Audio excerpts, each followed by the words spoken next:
Good morning, good morning. Just getting set up here to get ready to do some shiny hunting.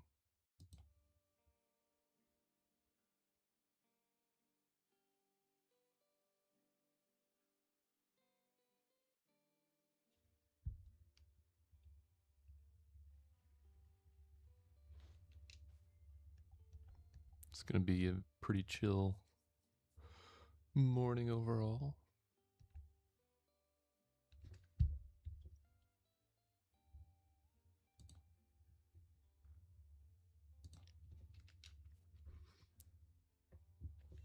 It's going to be a little different from my normal Minecraft content.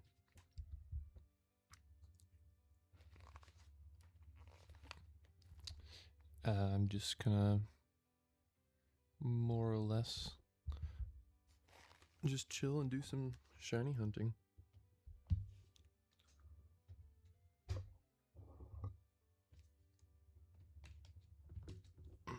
Sorry, I had to get some equipment set up.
But yeah, I'm just playing some Sword and Shield this morning. I'm just doing some relaxing shiny hunting.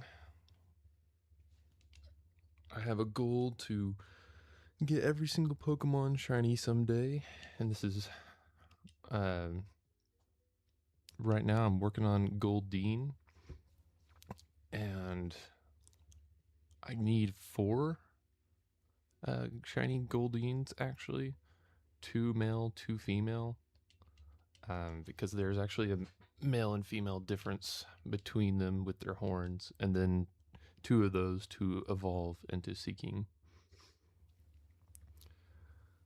But yeah, today I just plan on more or less kind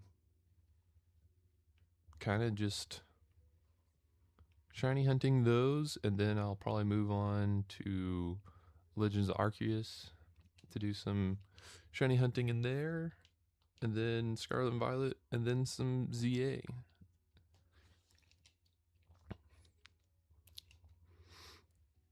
This is not my normal Minecraft content that I do, but this is just kind of like a Saturday morning chill stream, kind of laid back. Just kind of wanted to do something that I enjoy and relax before I go back to making YouTube videos.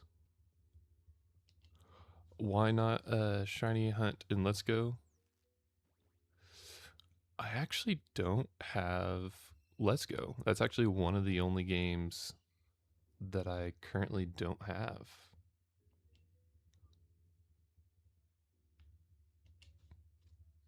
If it actually would be easier for Gen 1 Pokemon, I might give that a go.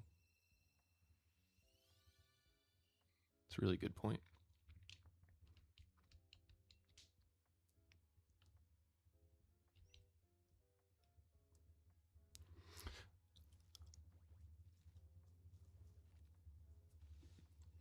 Yeah, it's actually one of the only games I haven't played is the Let's Go's.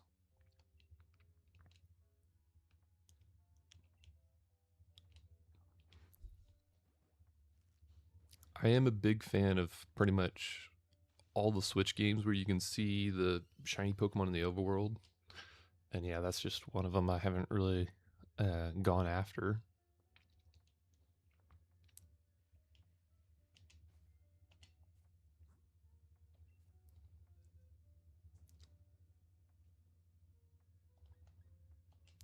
I would say the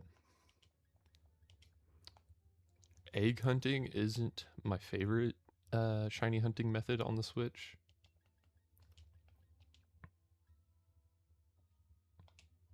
Especially because like just how long it takes, but it's definitely easier than some other ones for sure.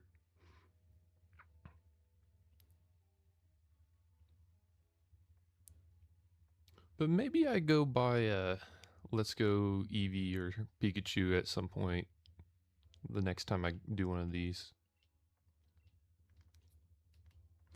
Yes, I am definitely doing the Masuda method. I do have the shiny charm on this account. I think I have on all of my main Pokemon profiles, I have the shiny charm. And yeah, currently I have a Ditto. Um, I don't know what language it is, but it's definitely not English Ditto. That yeah, um, it creates the Masuda method. I actually been working on the Goldeen for a hot minute, just to give you an idea of how many I've hatched so far. This is the amount of boxes of Goldeens that I've gone through, and then the amount of eggs I've stocked up so far. So I actually think there's a fairly good chance we'll see a shiny in the stream. I've done two others. Yeah, I basically have a whole school. Uh, for sure. Uh, what was I gonna say? Um, oh yeah, I did Turtonator, and I don't know how to pronounce slash can't remember the name, but the anchor Pokemon. I did those a couple weekends ago. I didn't stream it, but I shiny hunted those in the same type of method in Sword and Shield.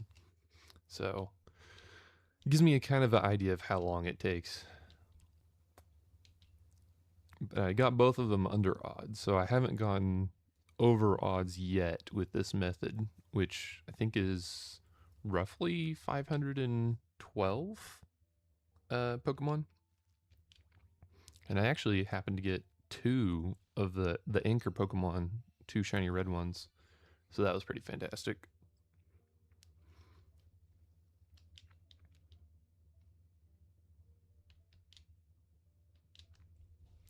But yeah, Pokemon is actually like a huge passion of mine. Um, Obviously, I had this passion for Pokemon a lot longer than Minecraft, but I think I can express a little bit more creativity with my YouTube videos with Minecraft. So that's kind of why I do a lot of Minecraft YouTube videos. But Pokemon, it's definitely something that I thoroughly enjoy, and especially the shiny hunting because I love collecting. And yeah, I like primarily play Pokemon just for the shiny hunting.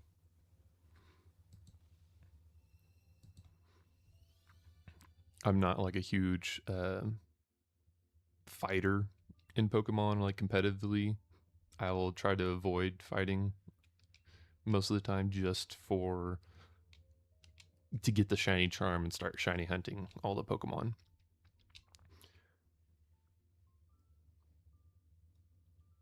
Do a playthrough just shinies. Yeah.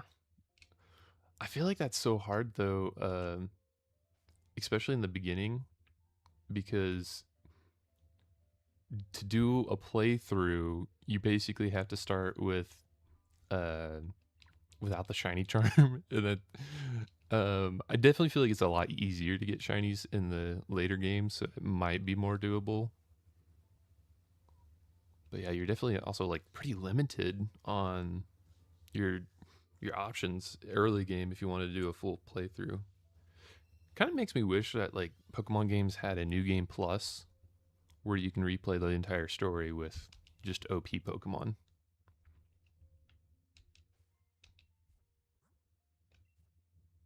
Or I guess if you play the Pokemon games really late, you can do Pokemon Home Transfer pretty early on in Gen 7 Plus. Yeah. I think it all depends. Um,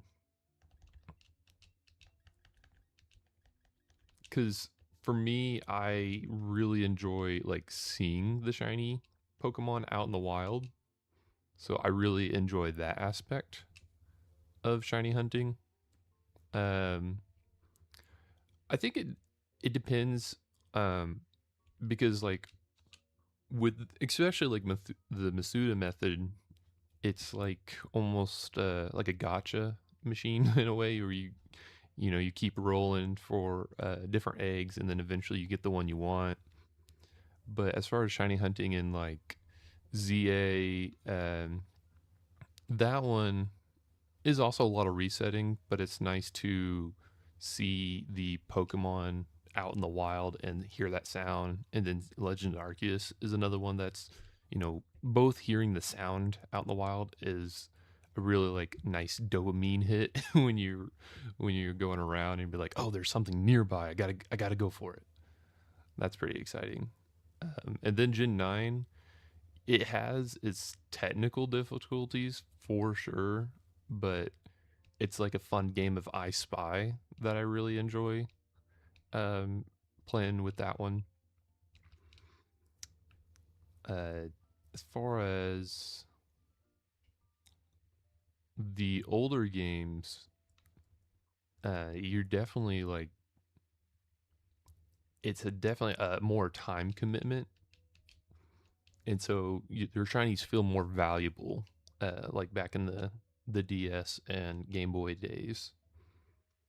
So I definitely do feel they're almost less valuable.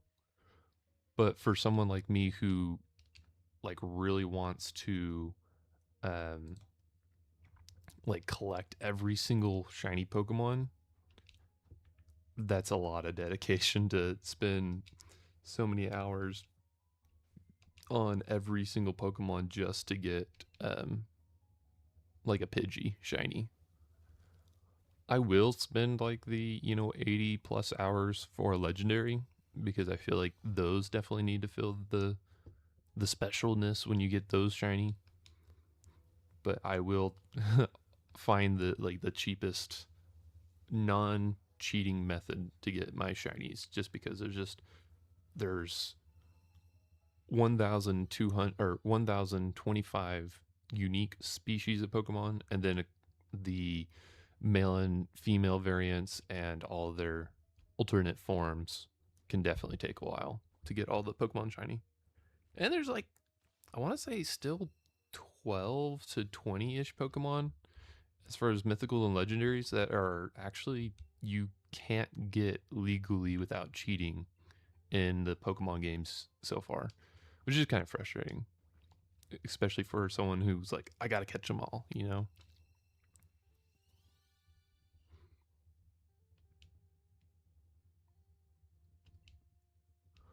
Um, what do I plan after Goldeen?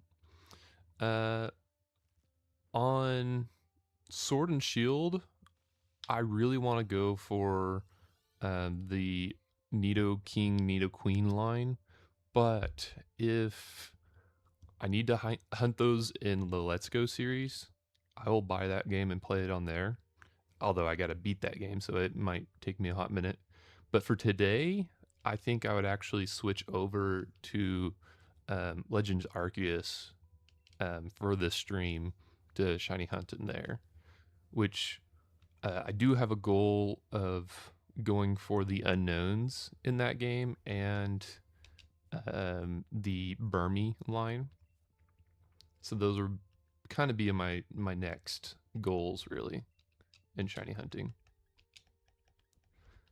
I want to say, to give you an idea of how much shinies I do have in Pokemon Home, I do have maybe about 300 unique species so far, 3 to 400. So I'm pretty close to actually being halfway shiny hunting the entire Pokédex. But there are definitely a lot of more unique and harder ones.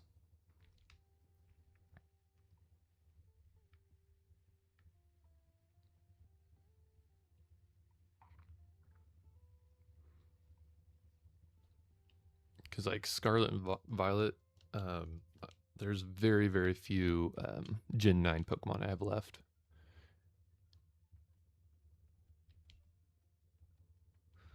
I should try to beat the other game to watch it start to finish. Ooh, I mean that could be entertaining if that is something you guys are interested. I can definitely do that at some point. Cause I have no experience playing the Let's Go series.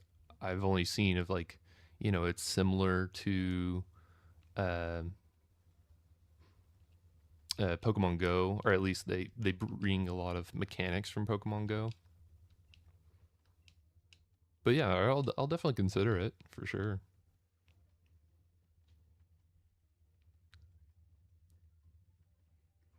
Because I do very much enjoy shiny hunting, and that is a game that I've never played, so I've never shiny hunted in that one.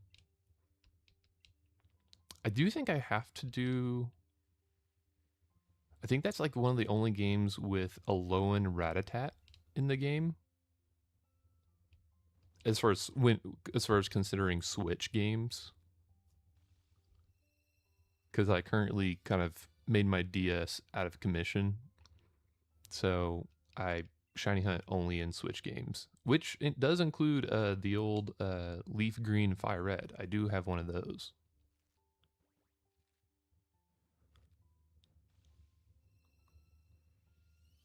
You only throw the ball. There's no curveball or anything. I have spent many years in Pokemon Go practicing the curveball where it becomes second nature, so that'd be interesting because I have a pro controller. Would that be easy to play, or do I have to have it like Joy Cons, like almost like a Wii remote to throw it, or is there like an automatic just a push a button to catch things?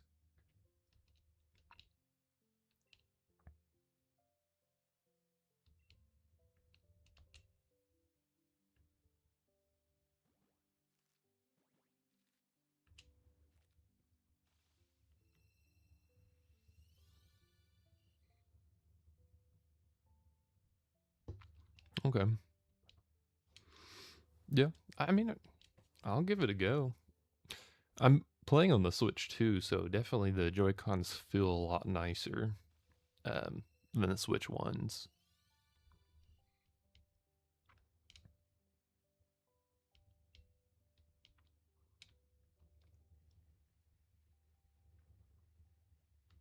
I'm also never played it. That's why it would be fun to watch you do it. Yeah, yeah, definitely will consider it for sure.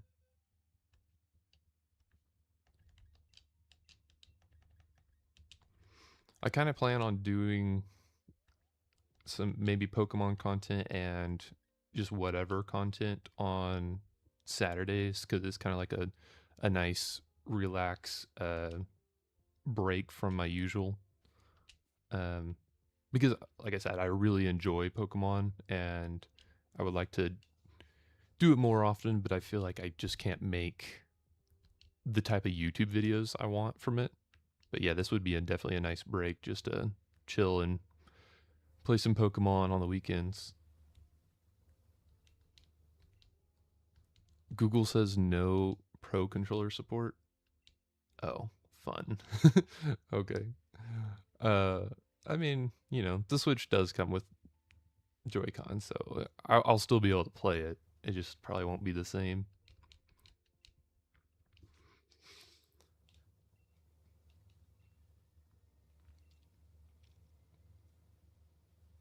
I'm also really excited for uh, winds and waves. Yeah, I think that's the titles. I'm really excited for those. So it means a whole nother generation of shiny hunting. And I have high hopes. I'm drinking the hopium for that to be a really good Pokemon game. At least from the trailers, it definitely looks like it's gonna be uh, better made than the previous few.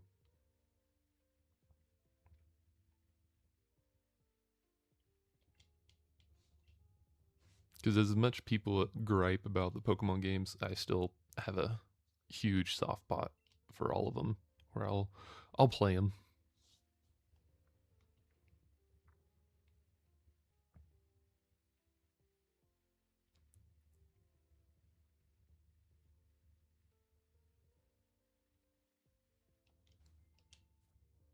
Sometimes I forget if I hatched the Pokemon yet already, so I have to check every so often to make sure. It's like, okay, did those hatch or did they not?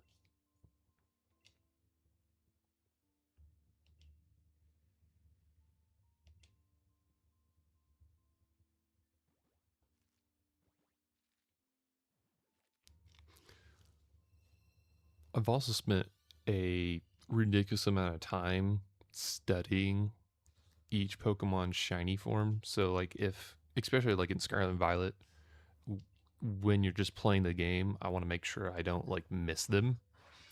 So um, those are Pokemon that I would just like study the like a Google sheet of what their shiny versus non-shiny look like. So Goldeen, I think if I remember right, it's the kind of like orange coloration becomes slightly less orange, almost yellow-ish, very light. And so that's what the shiny that we're looking for currently. Um, it's not my favorite shiny. I definitely feel like there are way better shiny Pokemon than others, for sure. Especially the ones that changed more dramatically.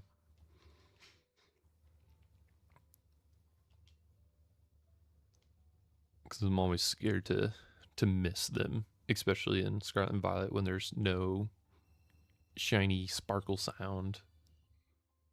At least for this method, it'll be pretty hard to miss. The whole screen will have like a little sparkle animation when it happens.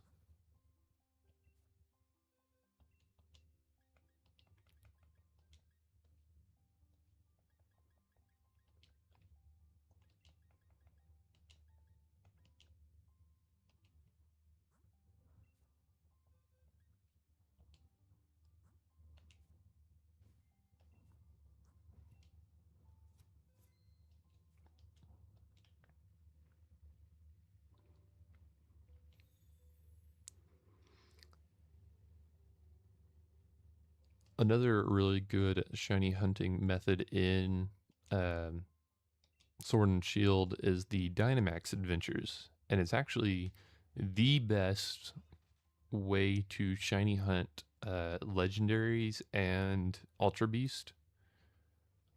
And I have yet to see a single shiny in there. To me, that method, Dynamax Adventures, is not my favorite because I feel like I enjoy kind of just the mundane of shiny hunting a lot, where you just re-roll, reset, or re-enter an area, kind of like looking for a shiny.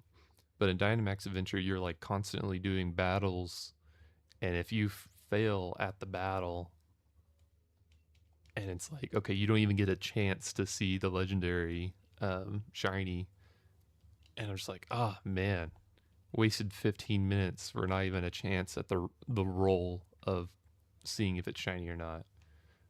So those are to me one of my least favorite shiny huntings, but it's still like the best way to get legendary shinies because shiny legendaries are pretty much locked in all the modern games.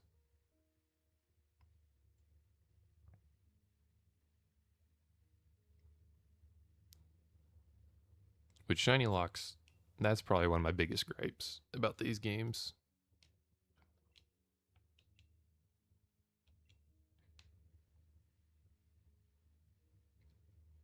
It's like, why have a Pokemon in here if it's it doesn't have the possibility of being shiny?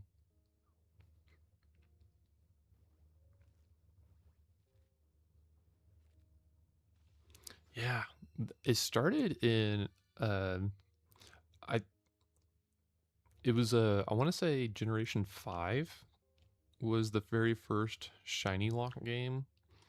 And that was actually in a time of my life where I stopped playing Pokemon for a little bit. Um so I actually never played Black and White 2. So I hope they remaster those games eventually. I mean, it's got to be. It's the next in the line for being remade. But as far as yeah, shiny locks, I want to say Zekrom, Reshiram, and Victini were the first shiny lock Pokemon in the series. But at the same time, Black and White also introduced the shiny charm for the very first time.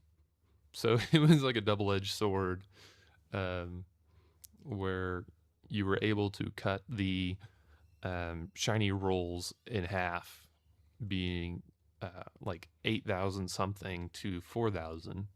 And then I think literally the next generation X and Y, uh, they just cut that number in half entirely, being 4,096 as the base odds. Which, yeah, you can argue of like the whole valuable aspect of shinies past then, but I like having them. So I enjoy the easier odds from time to time.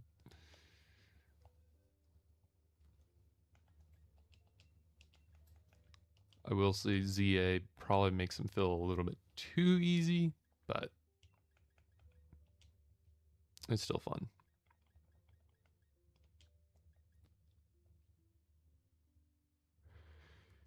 Yes, there is square shinies in this game, which I did do research on, but I never like went for. Um, because they only exist in Generation 8. So if you were to put them in Pokemon Home and bring them to another generation, that like is just gone. So I was like, well, if you're not going to keep it, because I think that's one of my things that I really, really enjoy about Pokemon is it feels like it's not just one game. You bring your Pokemon to your next game.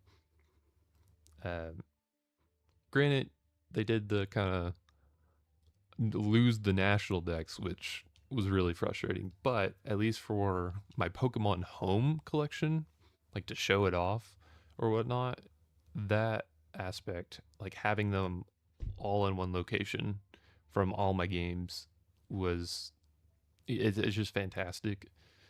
And unfortunately, that is the only way you can have a true shiny collection because you have to there is no national dex now, so you can't ever have every single Pokemon in one game currently. So Pokemon Home is just where they all have to sit and look pretty.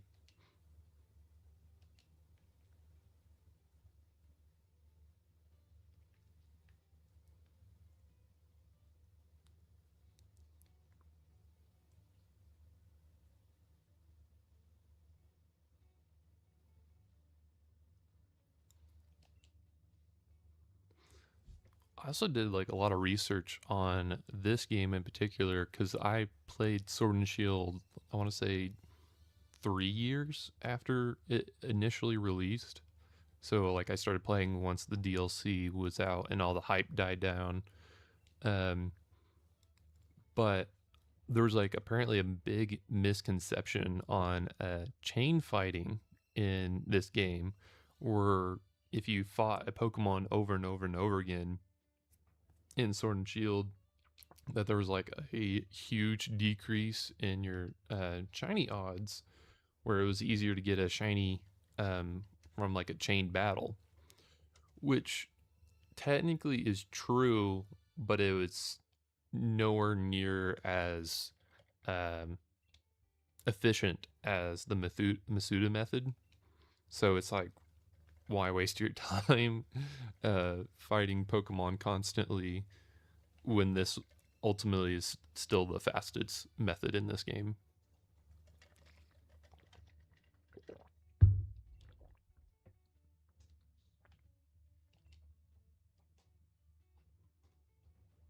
Because I think you got to fight 500 of a single species of a Pokemon to just have it go still above Masuda method shiny chance.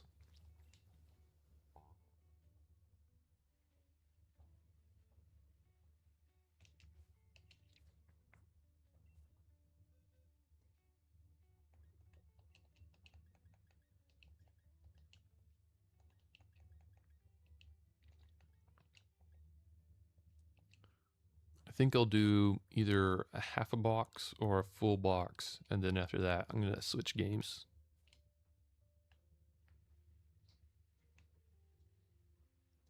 Or if I get the shiny before then that would be a good spot to stop there.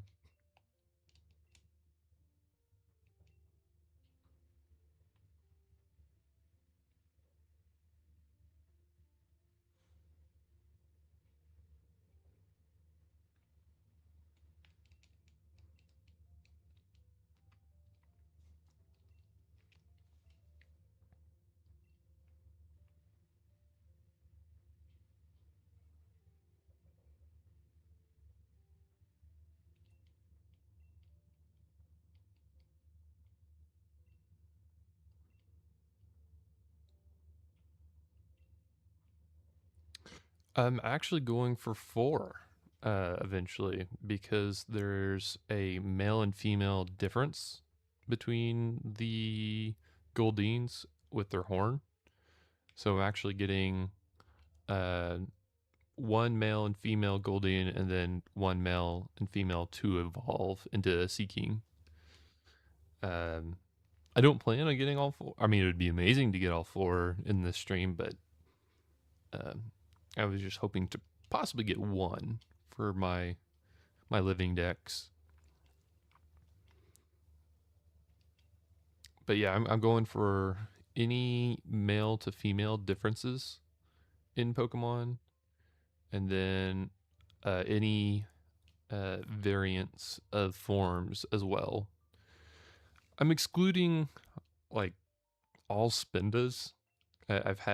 I made when I first started YouTubing, I did a lot of Pokemon content for shiny hunting, and someone asked us like, "Oh, you're gonna go for every single shiny Spinda?"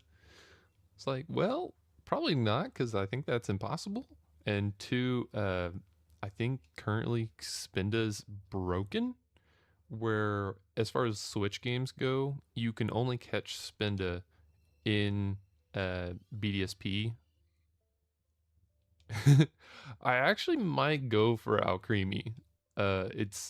It has a finite amount, being like around 60, and I want to say I have uh like 7. So I might do it someday. The problem with Alcremie though is actually getting um the candies for it. Yeah. Well, and I missed my opportunity to really go for it in the most easiest way because Scarlet and Violet had an event where you could get it had like a weekend event where you can get the shiny um pre evolution, which is Milcery or Milkery. I can't remember how to pronounce it. But it had a super high chance to catch it. And so I caught like 6 or 7 of those particular Pokemon to get at least just one because its shiny form doesn't really look different between the different berries. Like once you get the main berries, it's shiny just like black with the candy. But I saw that Pokemon Home still technically counts each one uniquely different, even if you don't see it visually. I was like, ah, man. But maybe someday.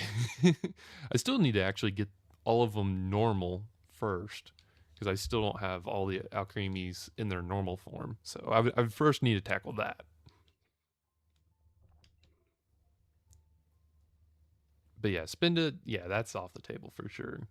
I'll get one shiny form, but yeah, I can't even actually bring its shiny form to Pokemon Home from BDSP. So the only way to get shiny Spinda in Pokemon Home is from the previous games. So hopefully they bring it back in Gen 10, but I don't know.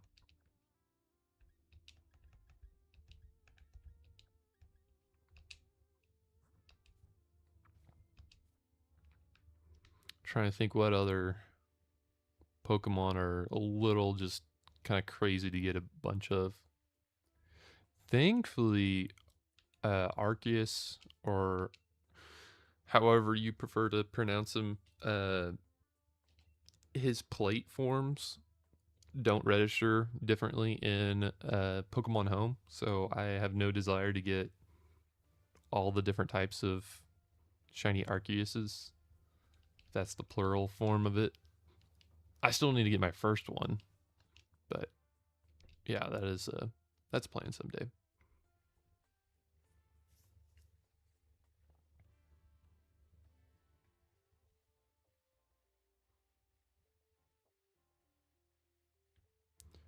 Yeah, if you well, in quotation forms, if you give him a plate, I keep calling him, but I don't think he actually has a gender.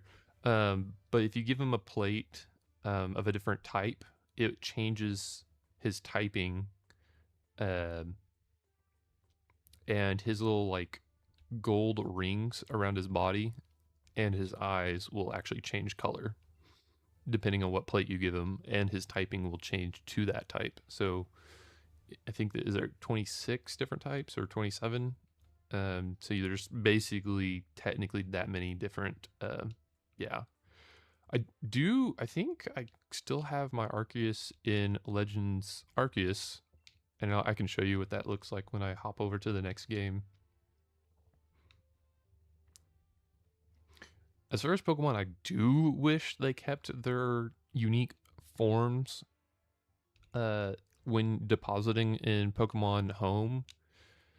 Would be like Palkia, Dialga, and Giratina, because the all their like origin forms they revert back to their normal form when you put them in Pokemon Home. And I'd be like, man, if they could just like stay in their those forms, it'd be so cool to just have that in Pokemon Home displayed. But unfortunately, that doesn't really happen because Giratina's origin form is one of my favorite Pokemon designs in all of Pokemon.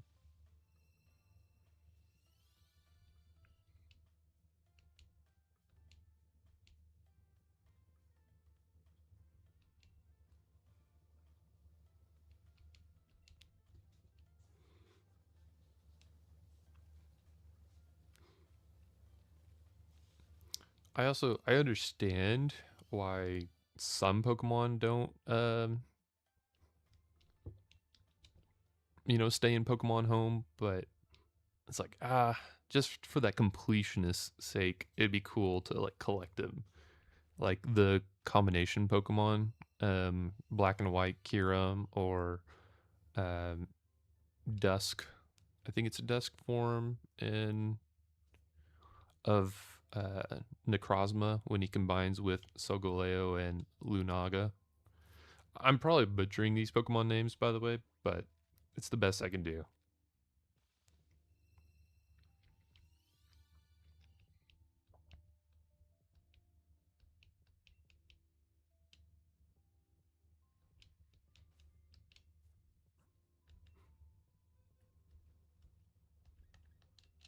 Yeah, I think I'll switch over once I get these next two rows done.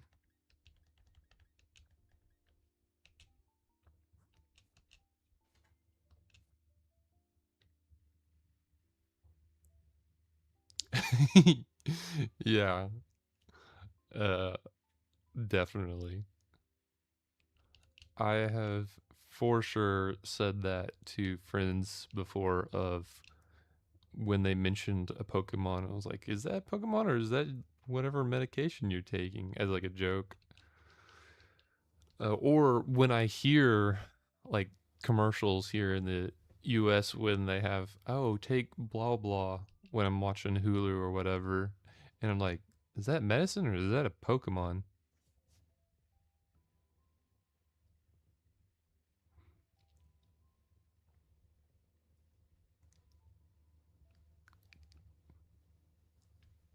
Yeah, it's ridiculous. But I mean, you gotta come up with 1,000 names. You're gonna come up with something weird after another.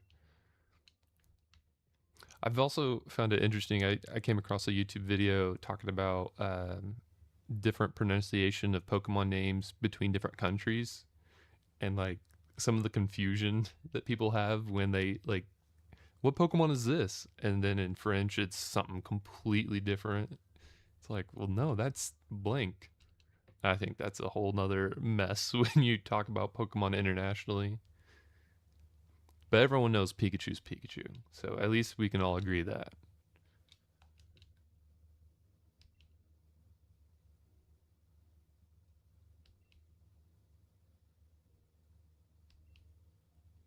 Yeah. Yeah, that's insane. That's a lot of different names to come up with. I do enjoy the.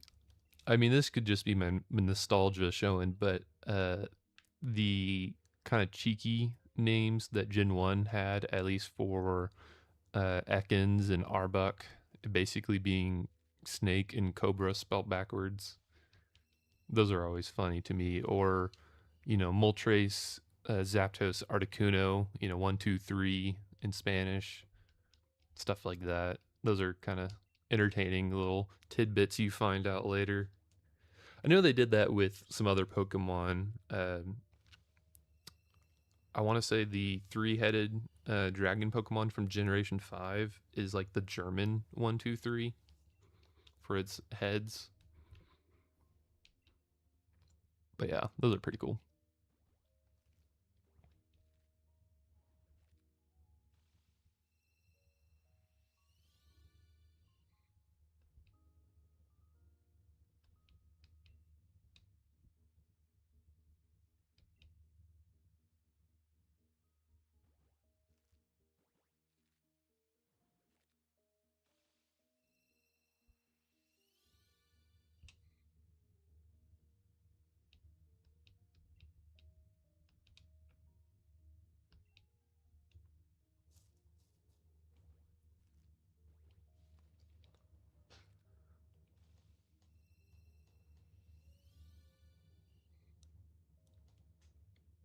That one I actually did not know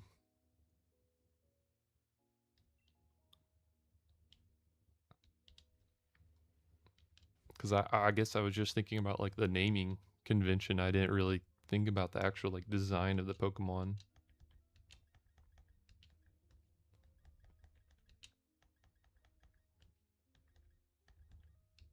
That's actually pretty cool. All right, well you have a good one. I'll see you next time. Uh, for that chatter. That's pretty cool. Yeah. Well, this is gonna be my last row.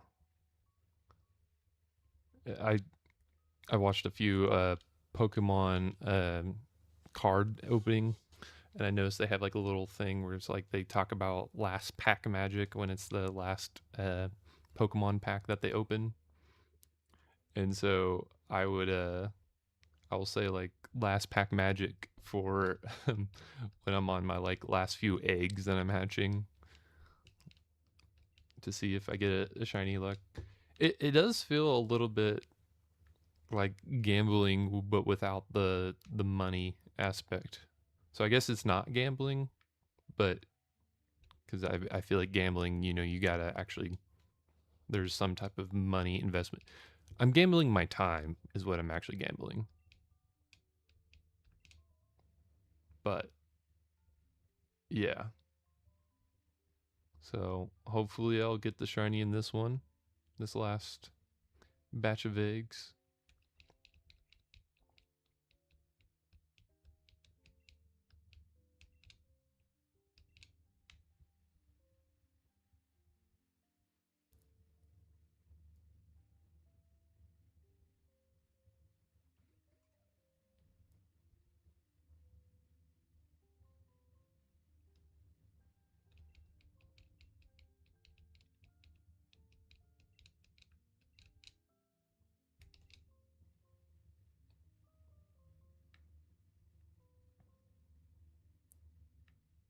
But speaking of like Pokemon designs, I always find it kind of interesting the choices of designs that come out throughout the years. You can definitely tell like what Pokemon is, like what generation it's from based on its design, because it is definitely evolved and morphed over the years. But uh, there's definitely a lot of hits and misses when it comes to Pokemon designs. And a lot of Pokemon that I just have to get used to seeing. Like the more games that it's in, the more I get familiar of like, okay, yeah, that's that Pokemon. I would say Generation One, since it's been around the longest, that you, at least for me, it's like that is a Pokemon because it's just been around 30 years. It's just a staple, and it's like that's peak Pokemon design. But there's some good designs that have come out since, but sometimes it takes me a while. Yeah. Like definitely like keys. Although I really enjoy the sword line from Generation 6. But yeah, especially when it comes to inanimate objects to be Pokemon, that's kind of funny sometimes.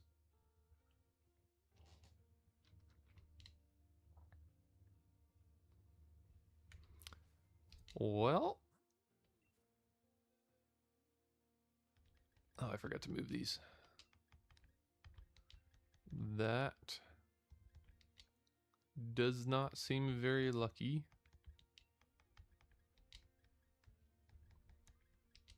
I thought for sure I could have got. I mean, maybe if I went for another, few hours, I would get it. But I do want to move on to another. Oh, let me actually plop in some eggs for the next time.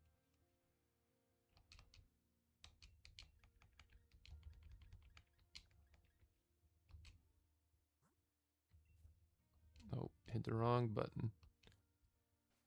There we go, save. I do think for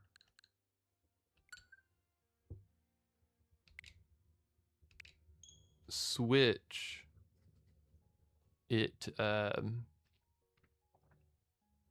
or I think for Twitch actually, I do need to state that I'm switching a game.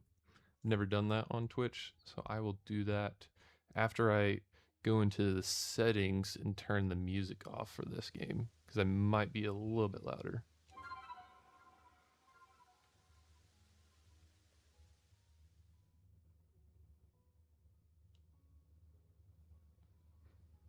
Yeah, feel free.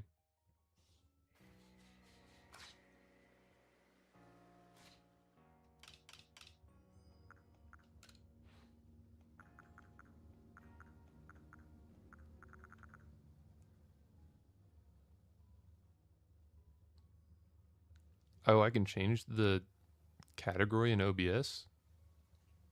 Hmm, I didn't know you can do that. I will have to study that up.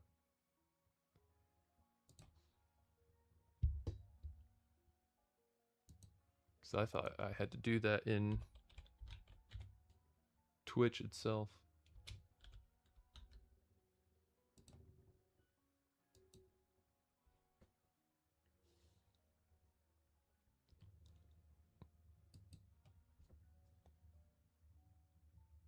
All right, well, I switched it in Twitch. Well, there we go. And for anyone who's watching, just let me know if it's too loud.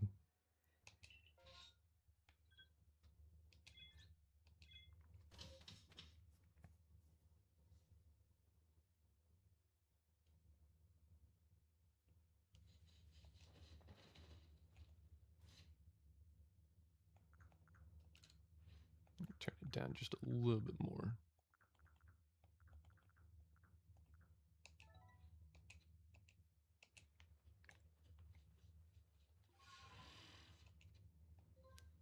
Always takes me a good couple of seconds to reorient myself with controls between games because they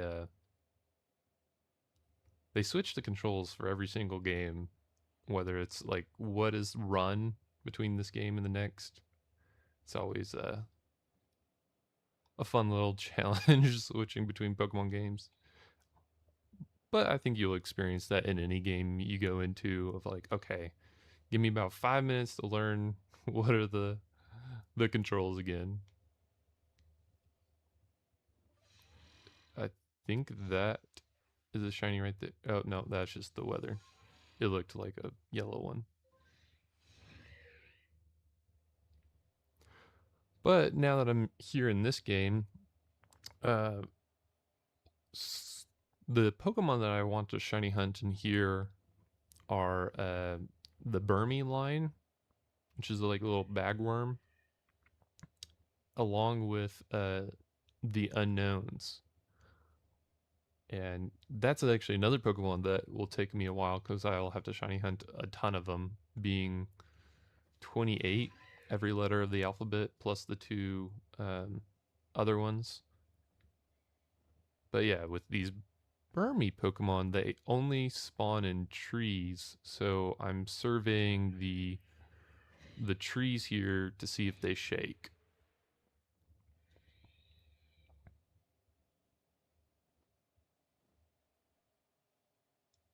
So far, I don't see any of them shaking.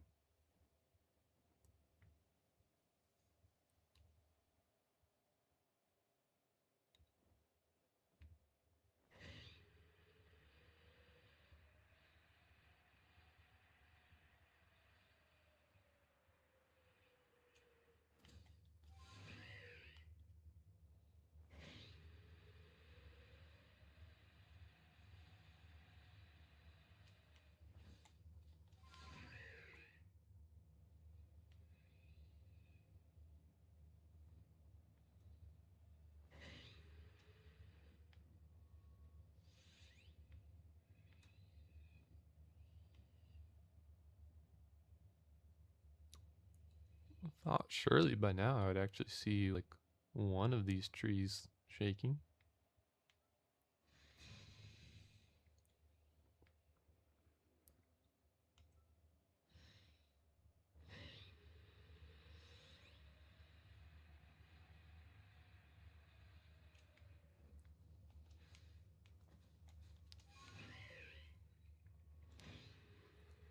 I do really like how they have a kind of like a unique art style in this game. I have like mixed feelings about it overall, but I've definitely come to love it over time. Almost like a paintery shader style.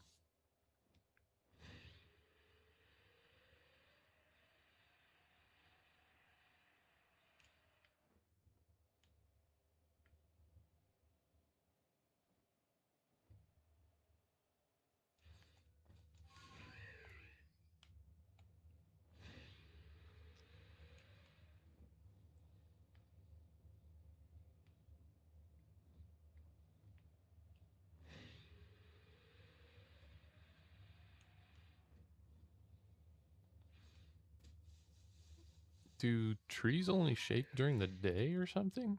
Because I haven't seen a single one. I mean, granted, it's been a minute since I've play this game for any true length of time, but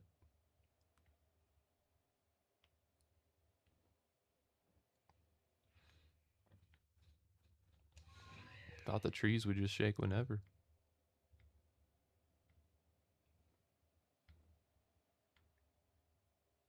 Oh, there we go. There's our first shake.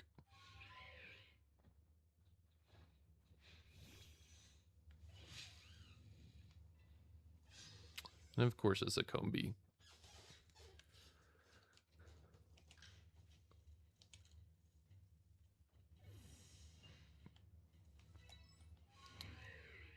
I think I've actually have more than enough shiny Combis for my lifetime. I've I've come across several random shiny Combis in this game and in Scarlet and Violet.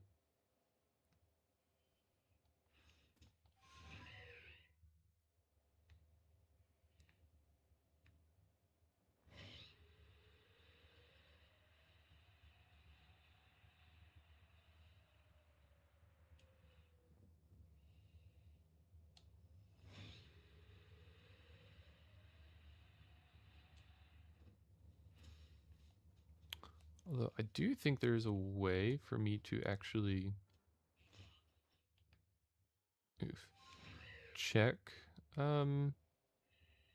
when Burmese spawn.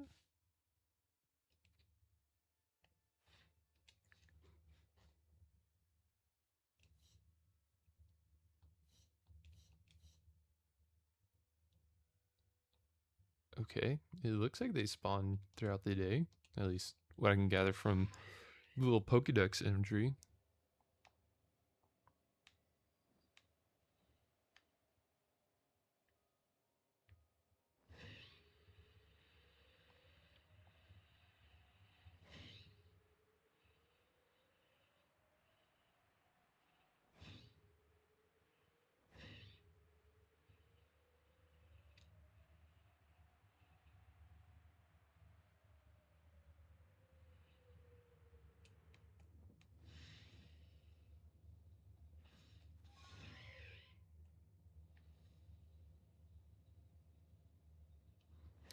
I also wonder if it's like a render distance thing, like if a tree doesn't shake until you're a certain distance away from it.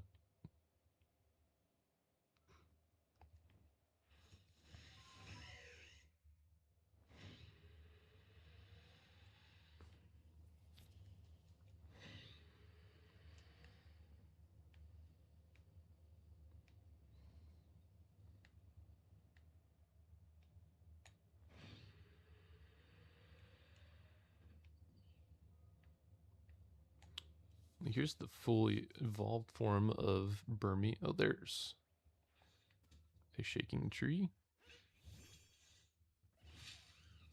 Sweet. There's our first Burmy. But it's not shiny.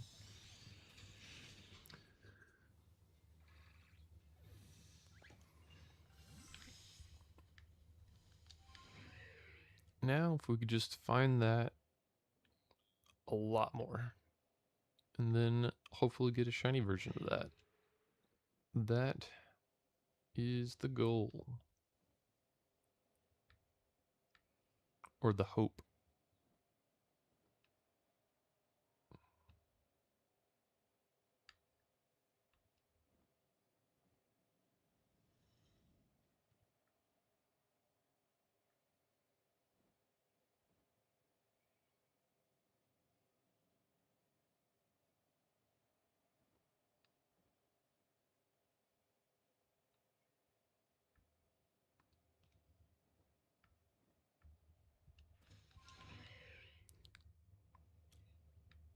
I wonder if there's like a mechanic in this game where you can get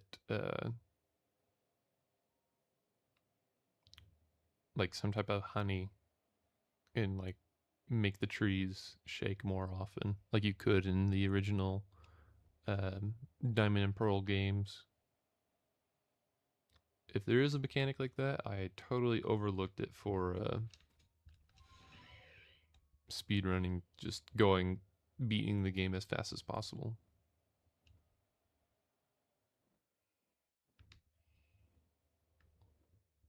All right, well, I'm going to try a different location.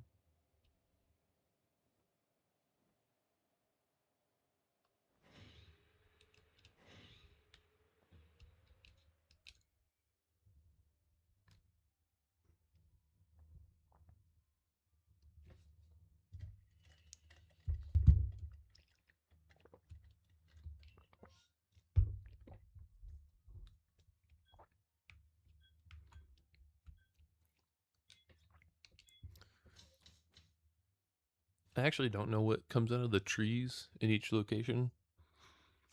So this might be a good experiment to test that out and see actually what comes out of each tree. And I'm going to sleep until the day because I want to see if day and night actually matters when it comes to shaking trees.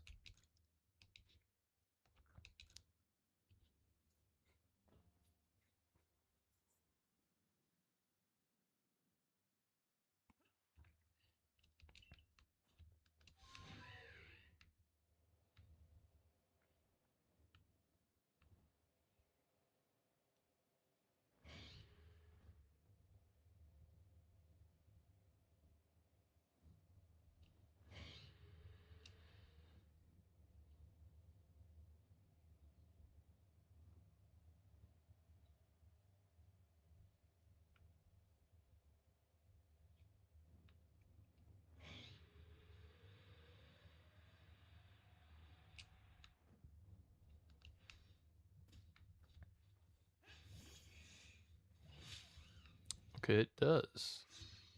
Because we got the trash form. So that's good to know.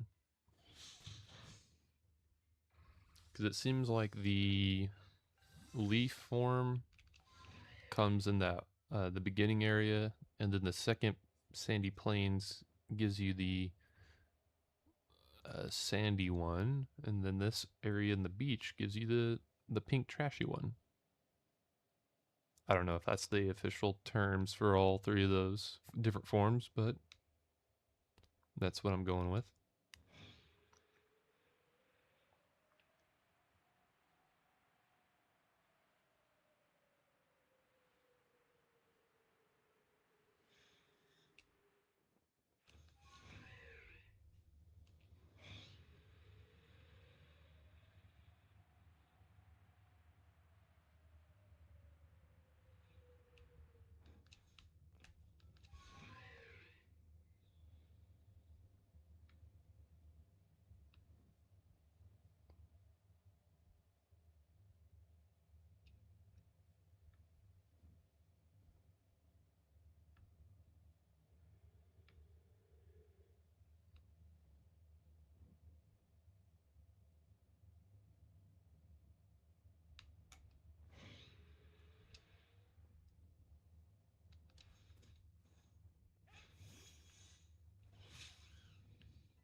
I think in this game there's task to actually improve the shiny chance. So after this one, I'm going to look at the what task can I do to actually increase. Okay, it looks like I need to catch 25, use flying, seen it use struggle bug, and evolve. Okay. Do any of my Pokemon know a flying type move?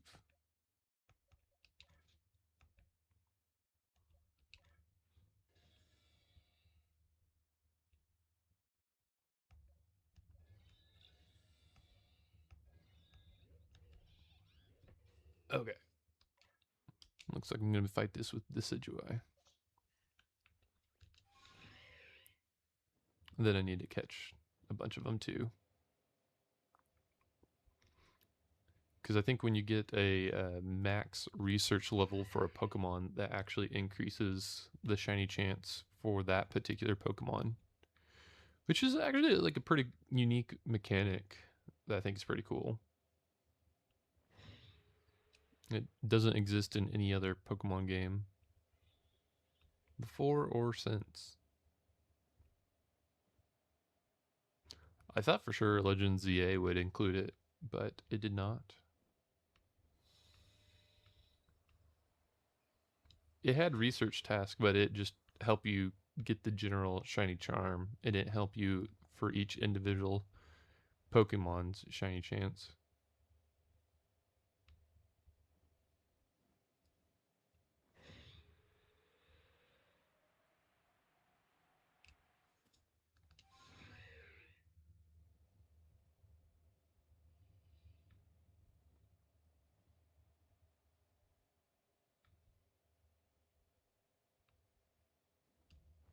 There's one solo tree out here that's shaken.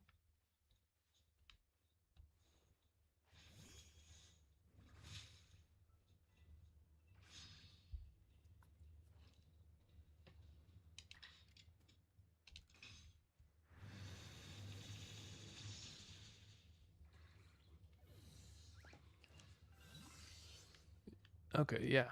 That went up in our little page.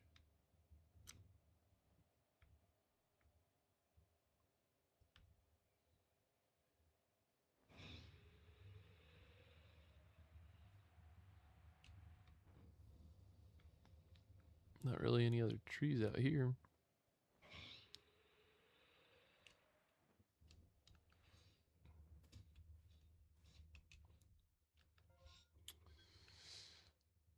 I wish I could fast travel over there, but it doesn't look like I can. All right, well, I guess we're just flying over there. I think there's a few trees up there. Plus, it will give us a little bit of time and chances to see any random shinies out in the wild. Because that is one of the benefits of not fast traveling, is the ability to just see shinies that you're not looking for.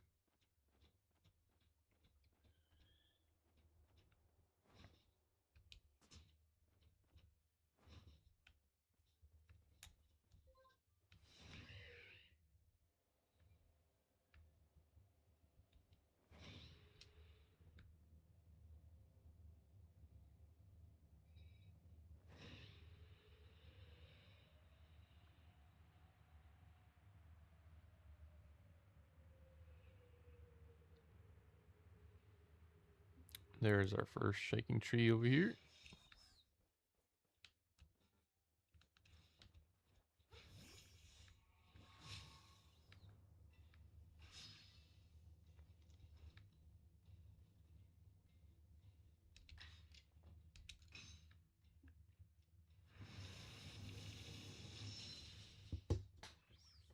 And it looks like Mothim wanted to join in the fight as well.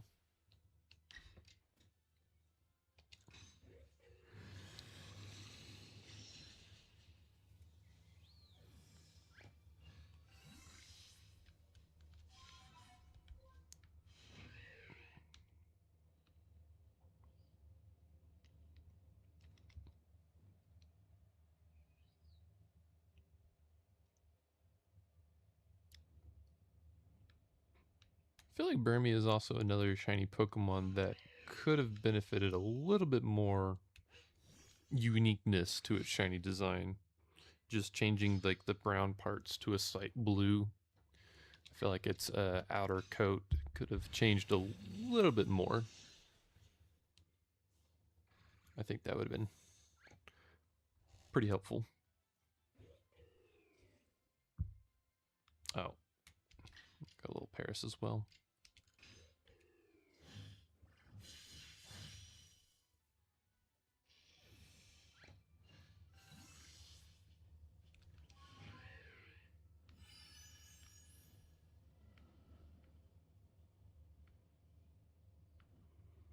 I think there's another batch of trees down here. Definitely seen a lot more Burmese in this location than the previous. That's for sure.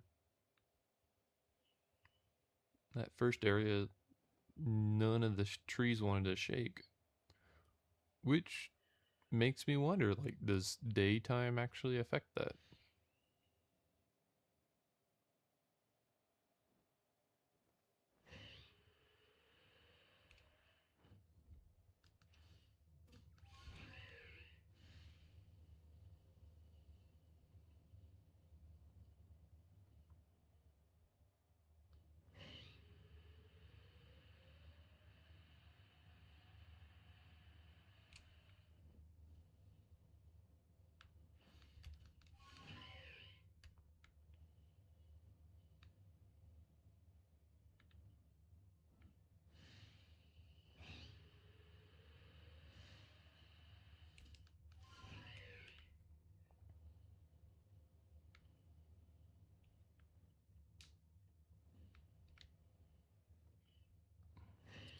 Forgot the trees up here. By chance, any of them shaking?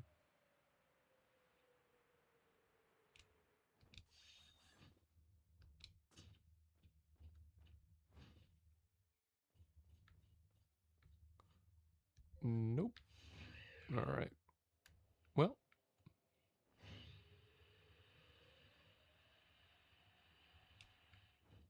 I'll do one more flyby near the area, the beginning of this map, and then I'll move to another one.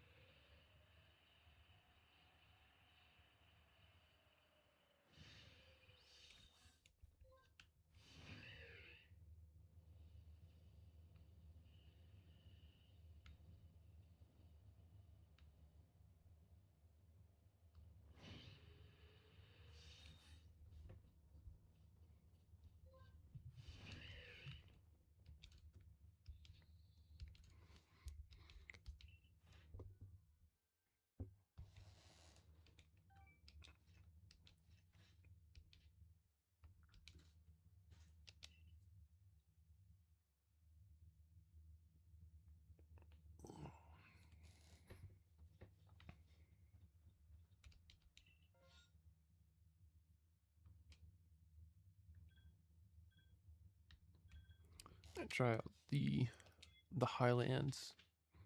Kind of curious what pops out of the trees over here. I think it might be Cherim, but who knows? There might be a couple Burmese.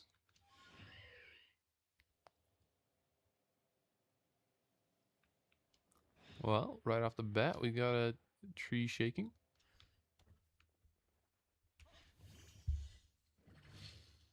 Oh, it's a giant. It's an alpha Burmese.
Oh, hair crosses come out of the trees.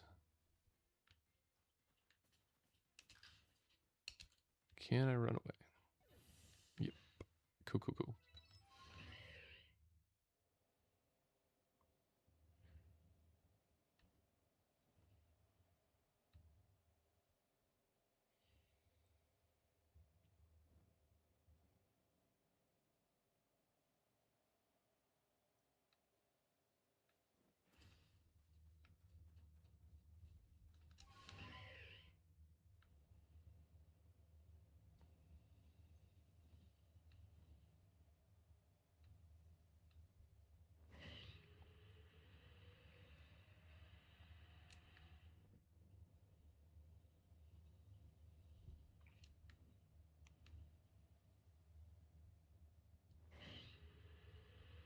The day and night cycle in this game actually looks really good compared to other ones.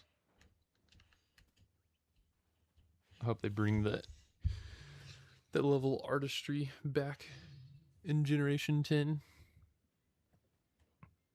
I think I'm going to catch this one because I do need to catch a ton. I think it's 25 total that I need to catch. And he doesn't want to be caught.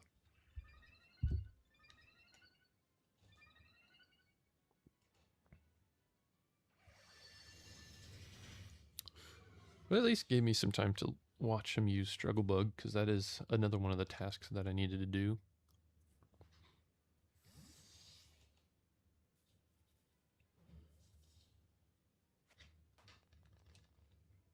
I also really like the firework aspect of the Pokeballs in this game. It's a neat little addition.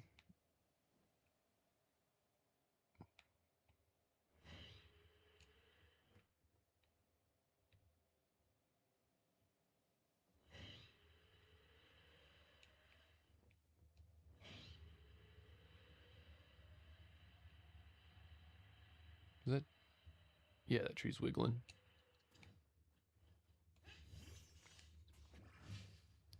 Oh, I got a full Wormadam.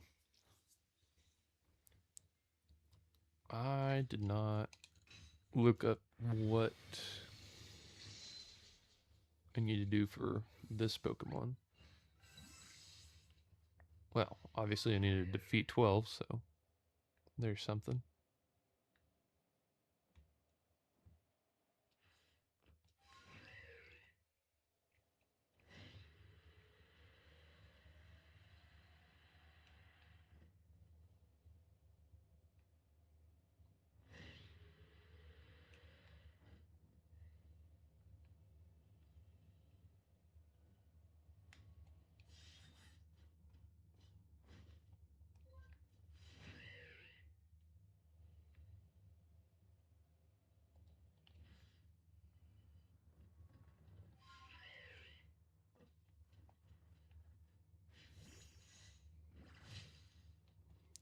Oh, there's that cherub I was talking about earlier. I should probably look at its tasks as well to see what I need to do.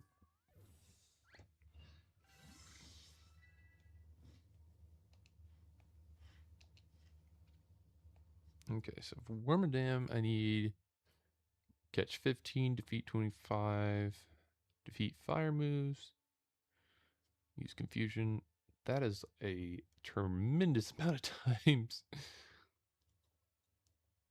I don't know if I'll complete that one to its fullest. We're in the Highlands. Cherim.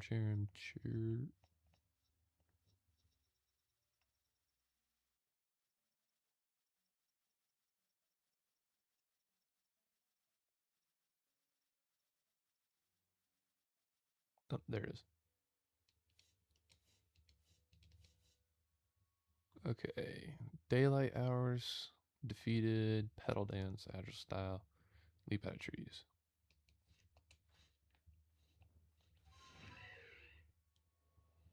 Got a little bit of work to do if I want to. Although, I feel like there's a really good chance I feel like I will see a lot of these Pokemon shiny before I actually ever complete their um, entire list. But who knows?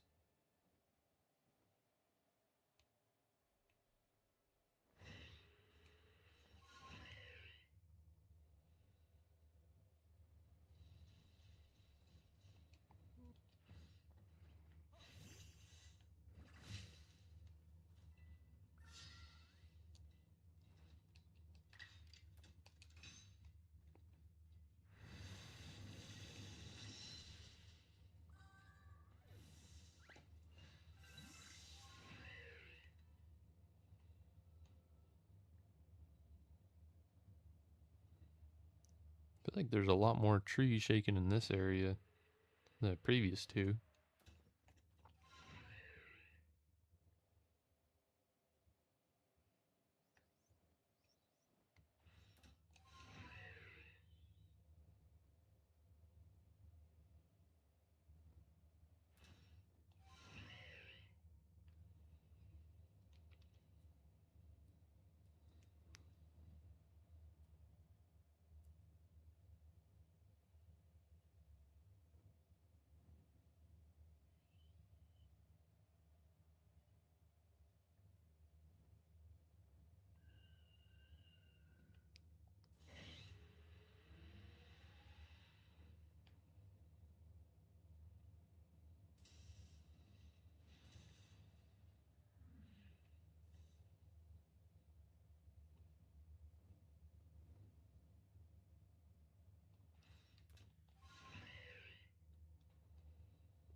Oh, there's a little rip in the texture on the water over there where it repeats.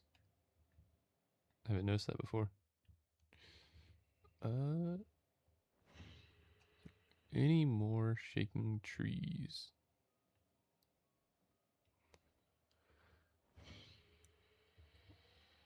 Don't see any currently. Should probably go back to where more of the trees are at.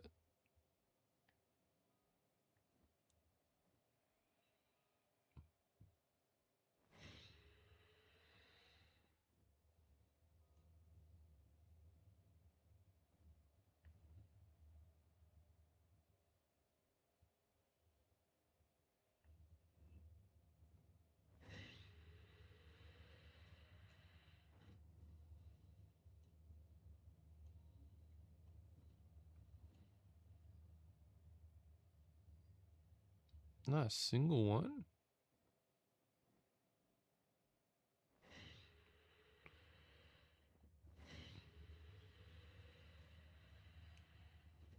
Okay, there's got to be a better method.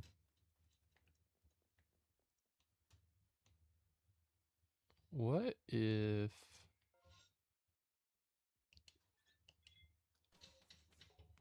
Does resetting the map or fast traveling, does that change anything?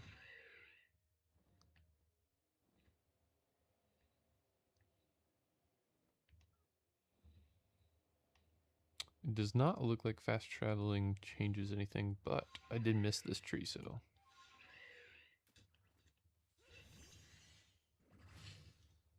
And a Heracross. Of course.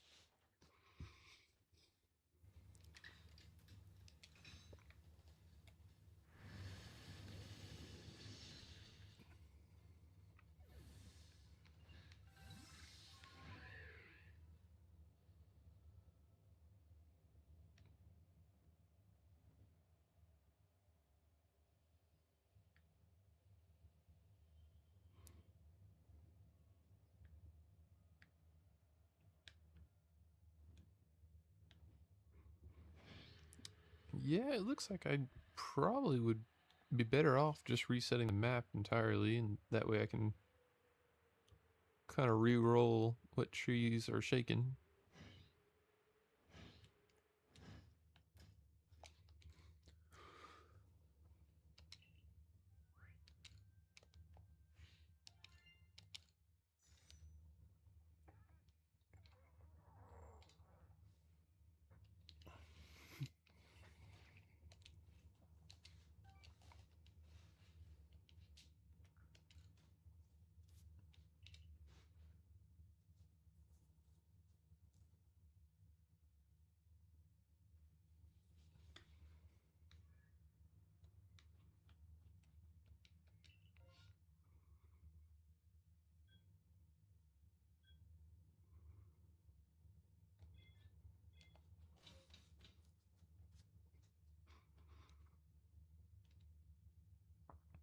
I'm gonna check the unknowns real quick, and I saw that there was a mass outbreak of Tangrowth.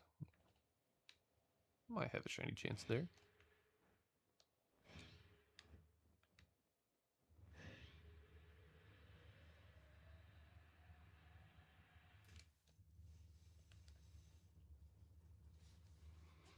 Now the problem with the unknowns that's going to be very challenging to shiny hunt every single one is they're very low, well, not low, but you know, they don't have a whole lot that spawn right there, and then to get the whole alphabet without repeats, that's going to be very challenging. I have gotten one letter, so that's 1 out of 26 so far. Where's it? Right down here.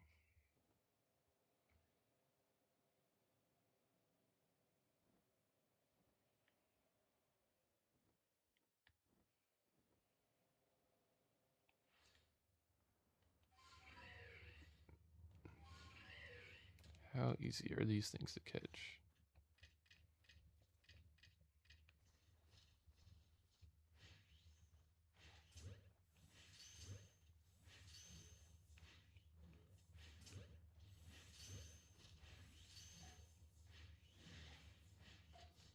And I angered them.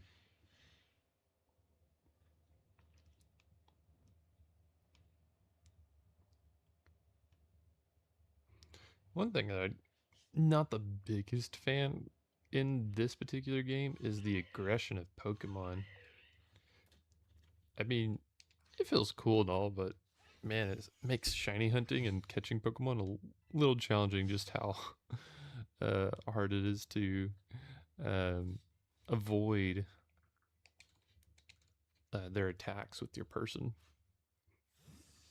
because I think they like block most of your Pokeballs when you throw them once they become aggroed onto you.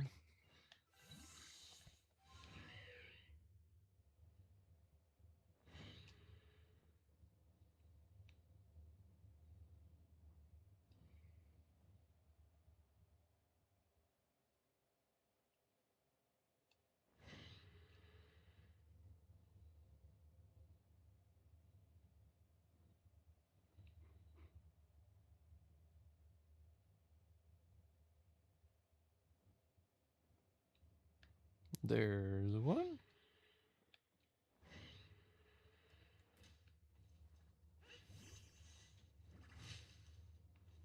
Oh, a Pachirisu.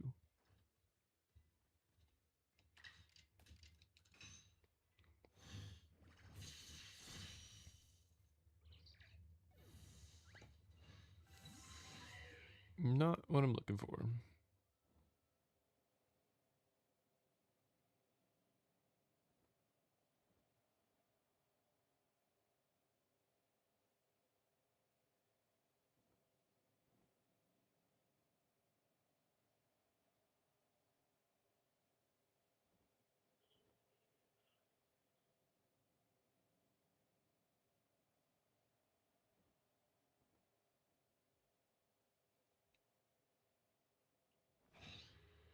But I am looking for another shaky tree. And there's a shiny Yamega. Or not. Yamega, Yama.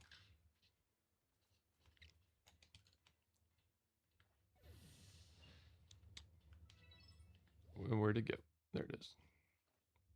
This will be our first shiny of the stream. Wasn't what I was looking for, but I will take it. Sweet.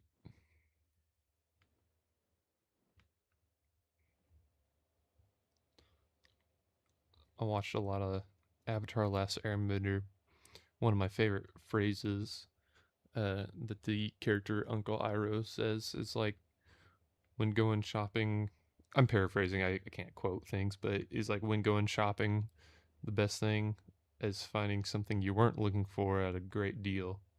That's what I feel spare shinies are, or like random shinies. Wasn't what I was looking for, but oh, speaking of random shinies, holy cow.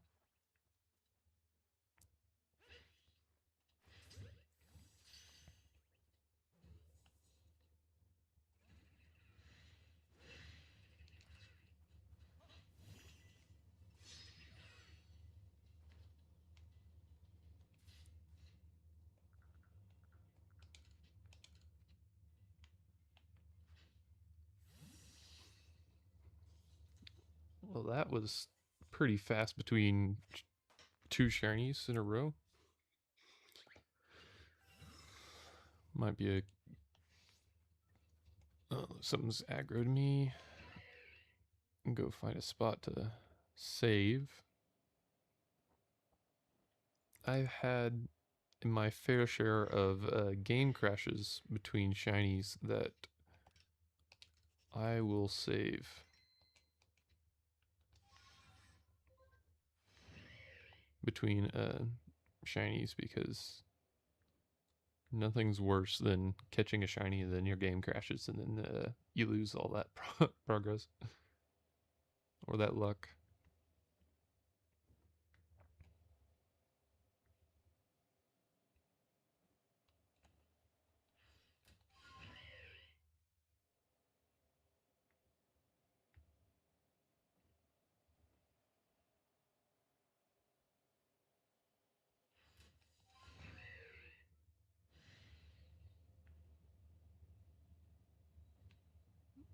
Where's all my shaky trees?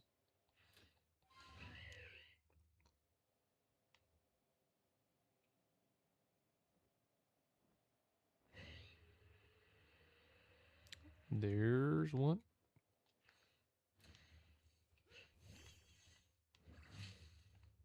And it's a Burmy. That's what we're looking for.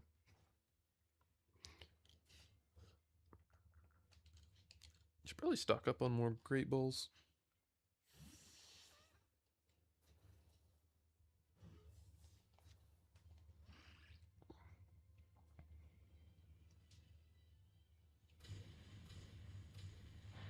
Oh, I didn't realize I caught the Onyx in this battle. That's unfortunate.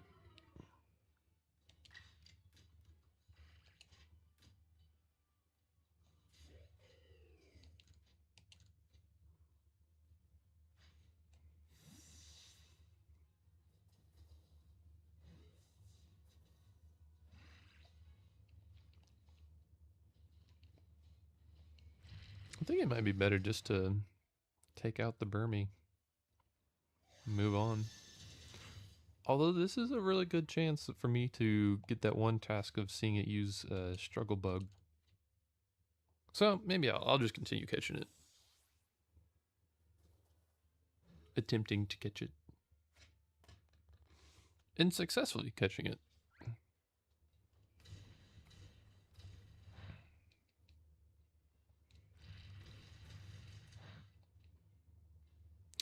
I also forget that these Pokemon could possibly use the same, or like have 2 turns.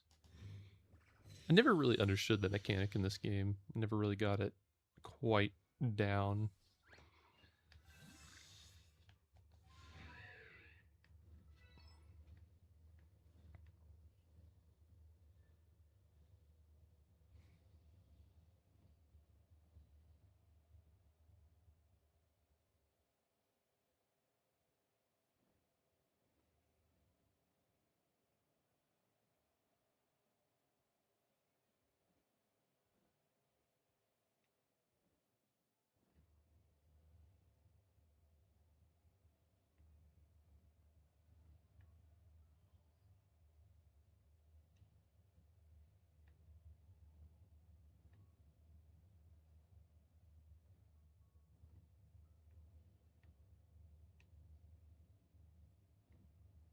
Look at all these trees that are not shaking.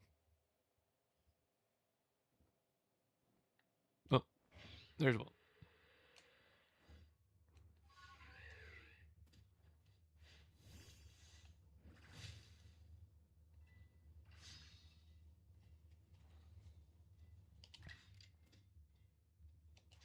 Oh, yep.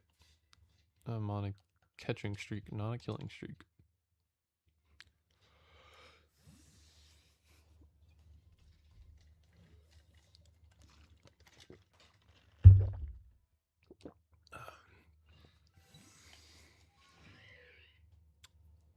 Just 9 more, and I think that task will be completed.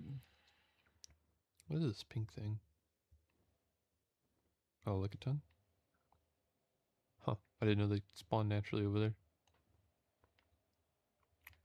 I could really use a yellow Lickitung.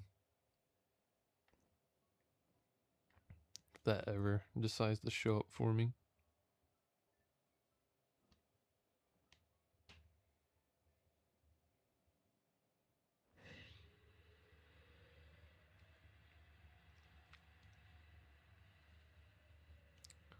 The yellow Lickitung is definitely a much better shiny variant than Burmy that turns slightly blue, or Goldeen with just slightly different petal colors.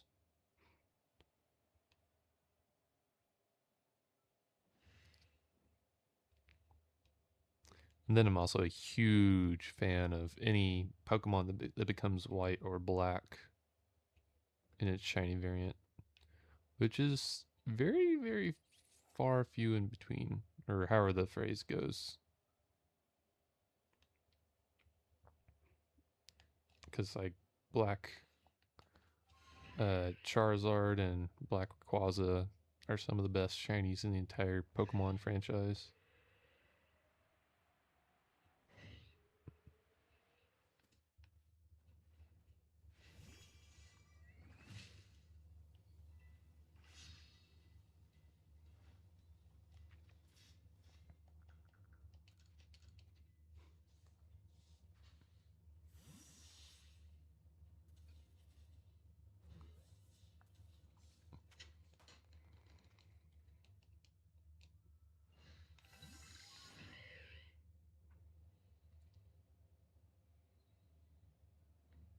Any more? Did I clean up shop?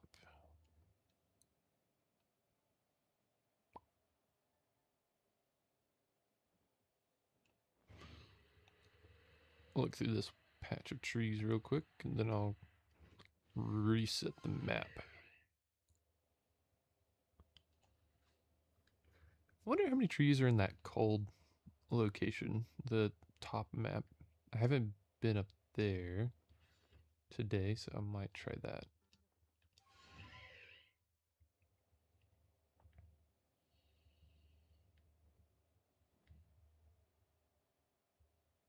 Yep, I think that's it for our shaky trees.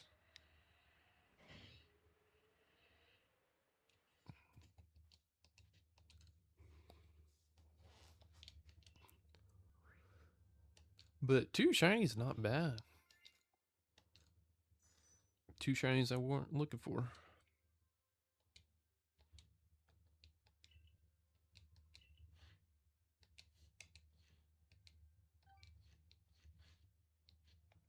Return to the village.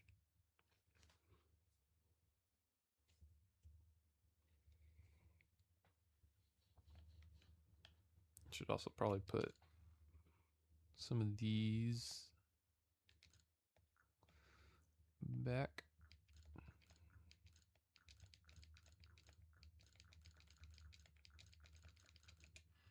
I don't like to fill up my storage completely.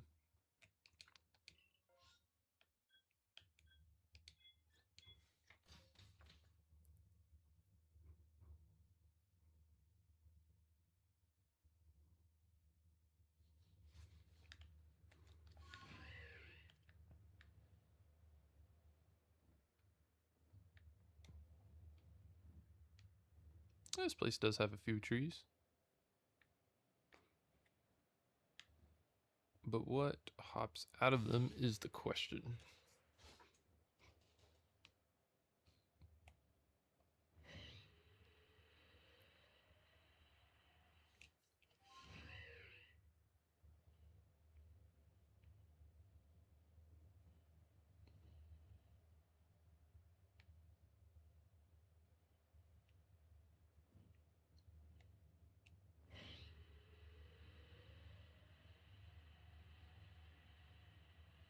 Yeah, definitely not a lot of trees out here.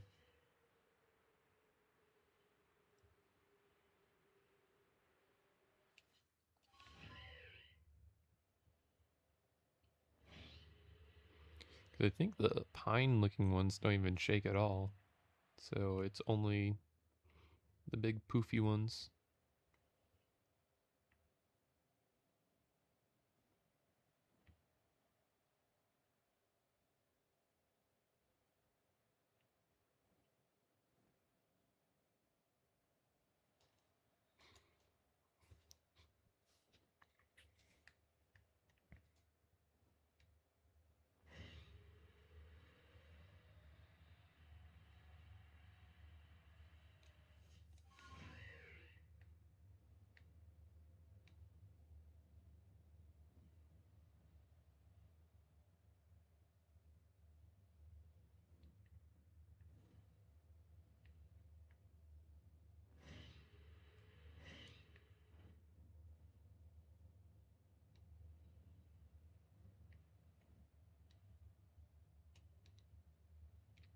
I haven't seen a single tree shake in this map.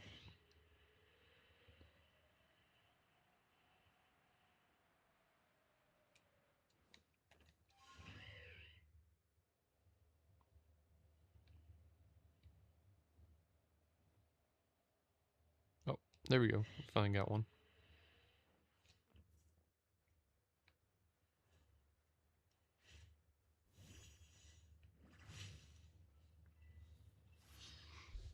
Okay, so another map with just the trash variants.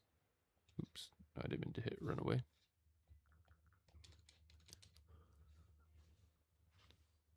Well, I guess that answers my question that you can get Burmese in all the locations.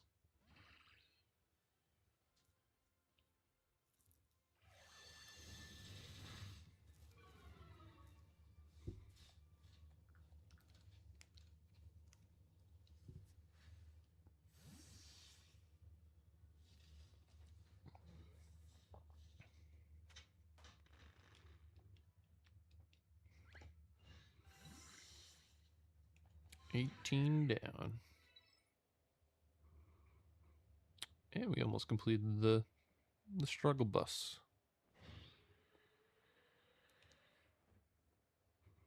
I mean, that's what I'm on right now. Trying to find these shinies. I'm on the struggle bus.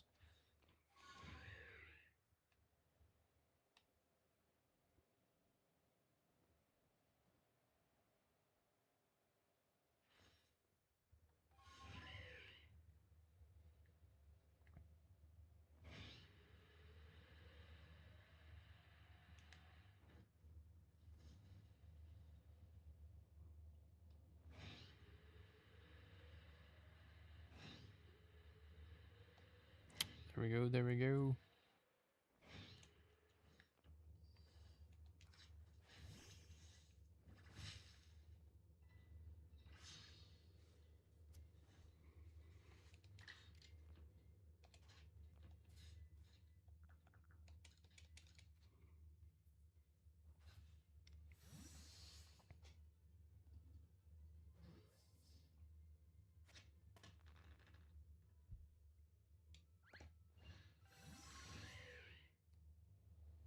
Just 6 more.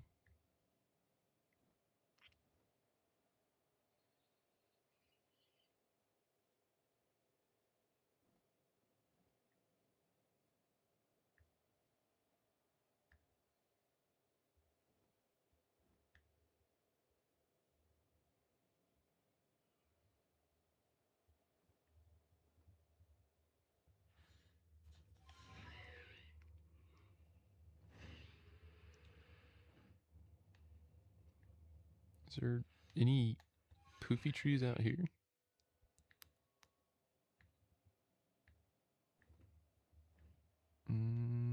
No. Just a Charlie Brown Christmas tree.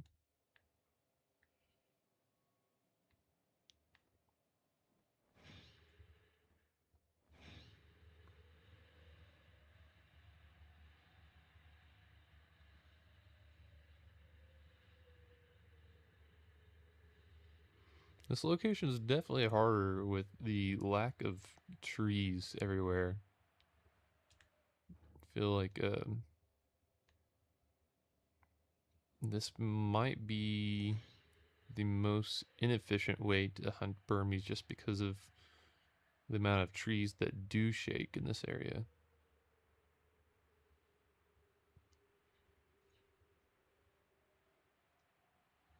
But as far as I can tell, it looked like only the first beginning map is the only place where the grassy cloak is at.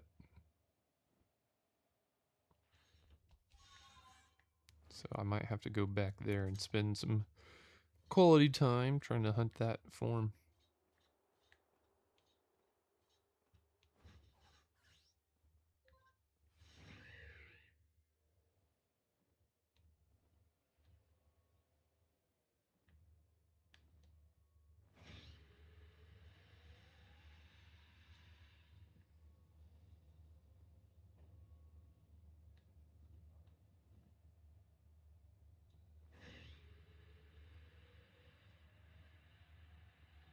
Is there any trees out here? Oh, okay. They're popping in.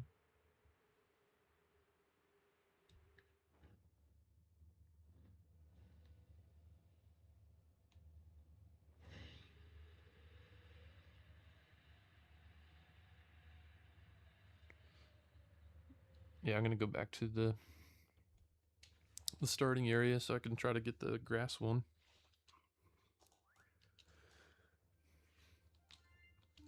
Because, yeah, the cold area is just, can't really see anything, and there's not that many trees.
There's definitely more trees here, but for whatever reason, I can't get them to shake in this beginning area.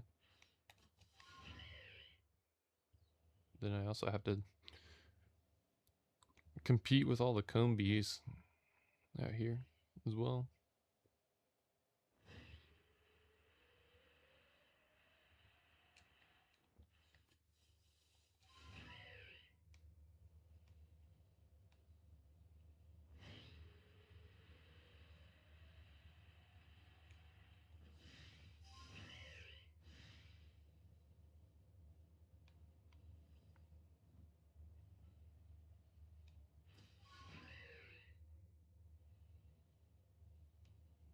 Oh, there's our first treat.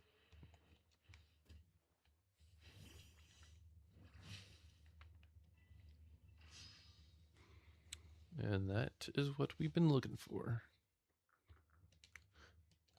Now, if only he can be shiny, that would be great.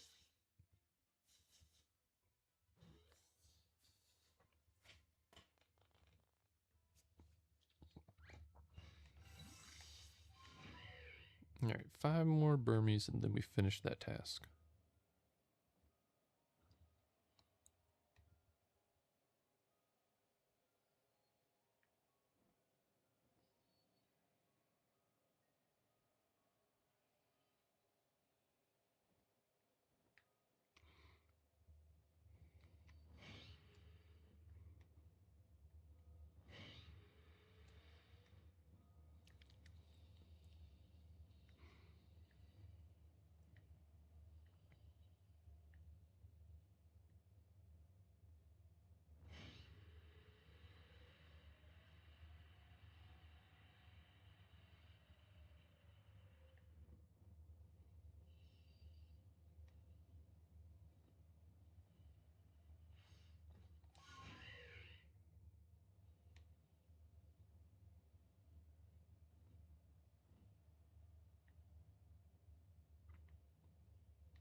Man, why does this take so long? Like, I just can't find enough shaking trees to get enough chances.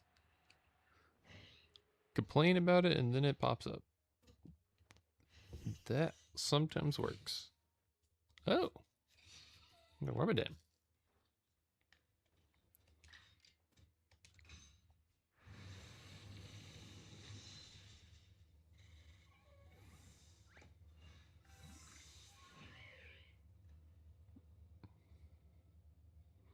It's cool and all, but I need more Burmese.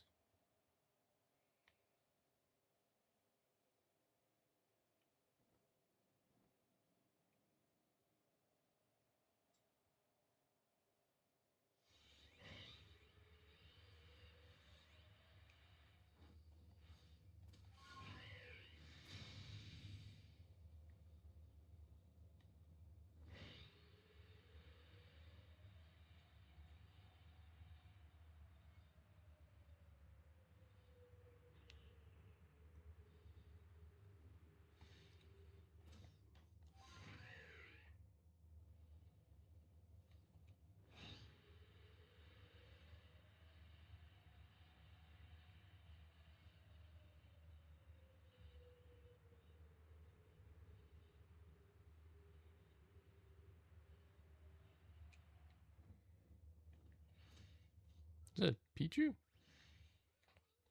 Those aren't too common out here.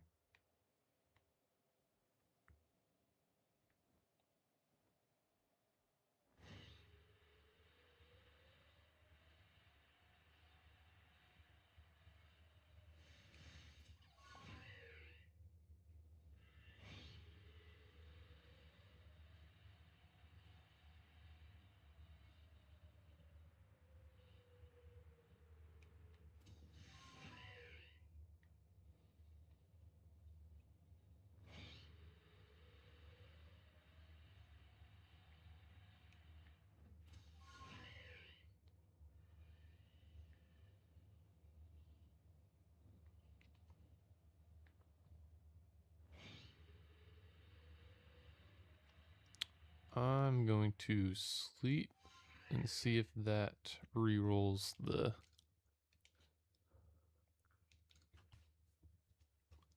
shaking trees, because that might be the method to go through.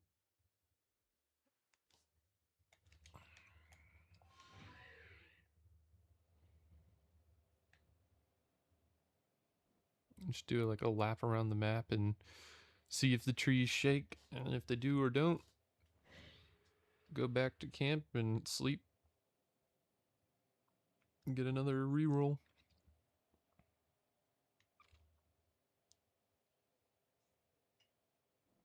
Hope the RNG is with me, you know?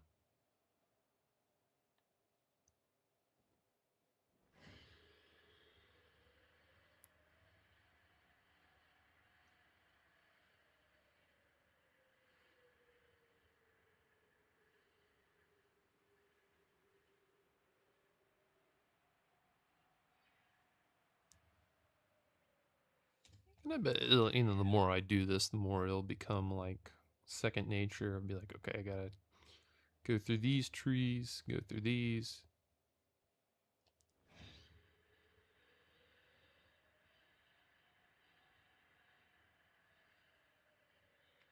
But I am seeing nothing.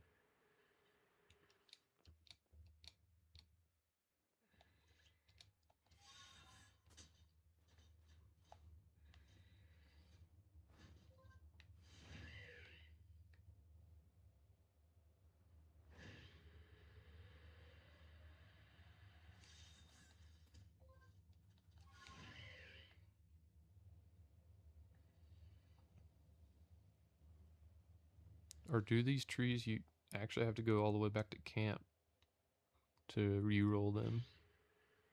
I'm not entirely sure.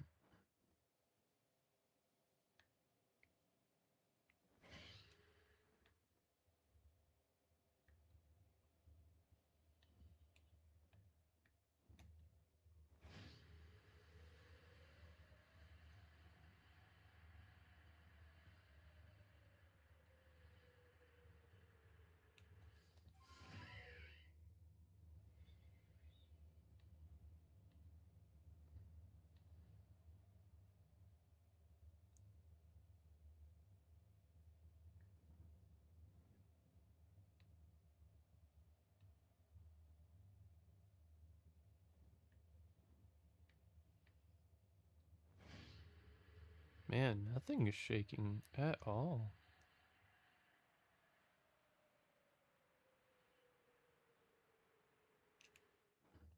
Yeah, I'm going back to camp.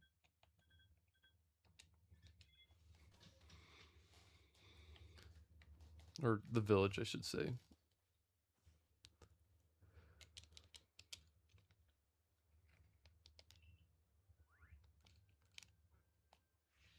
Only saw one. Man, rough.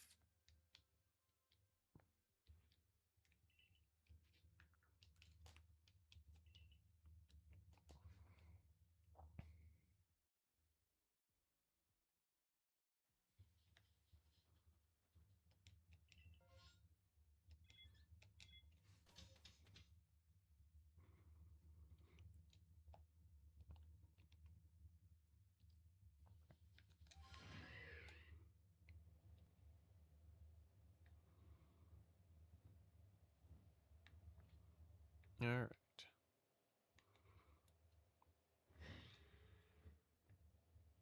All the Pokemon should have re-rolled for their shiny chance, and hopefully that means the trees did too.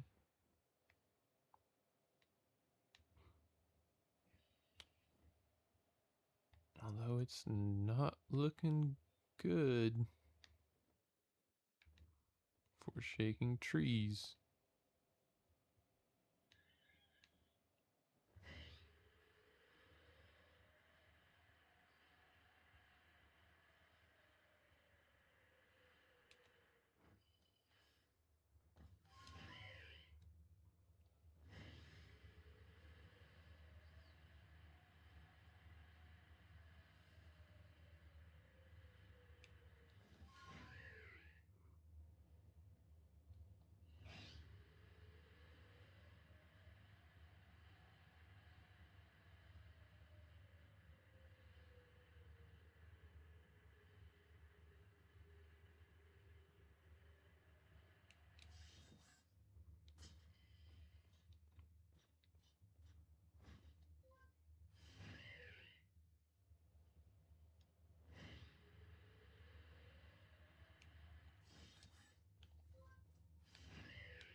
Man, I have terrible luck on this map. I feel like I go to like the sandy area, and I get like Burmese right and left, or at least shaking trees. But here, I feel like I don't get a whole lot. And it's a Combi.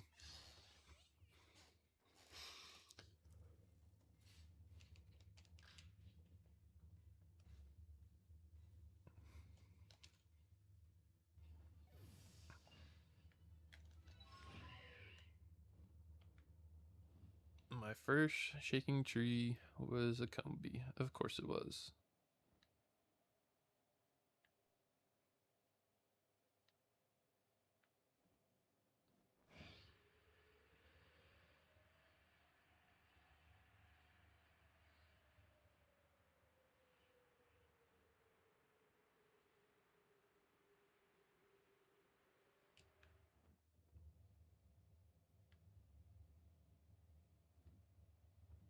Where's the outbreak? I think I'm gonna do that for a second. Take a break from these shaking trees that don't shake for me. Or if they do, they give me a Combi.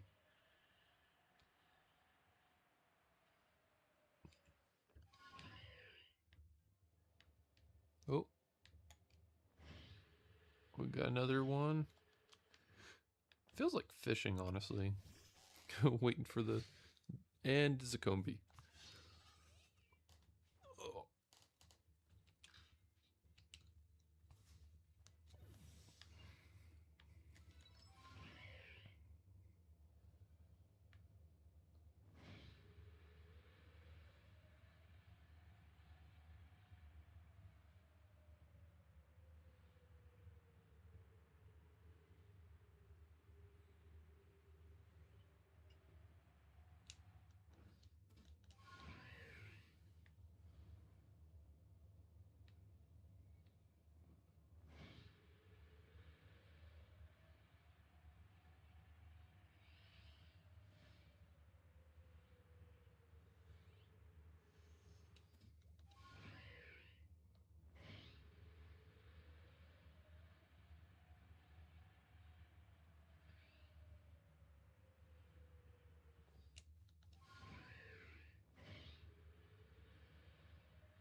what I'm saying. Like, it's like every time I get on a good catching streak, they start aggroing, and then I can't catch any of them.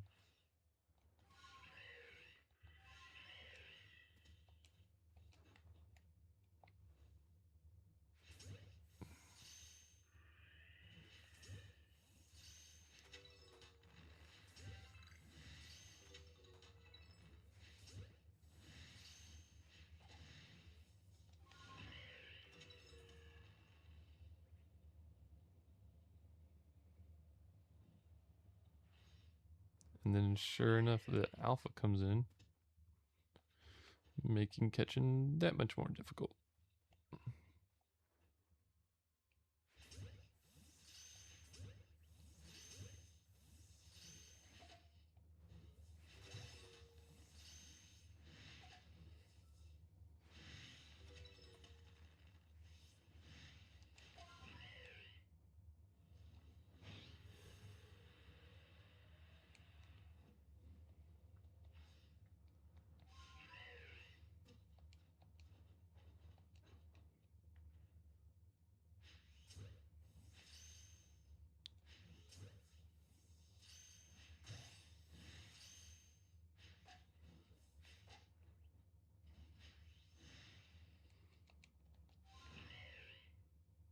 It's not worth it.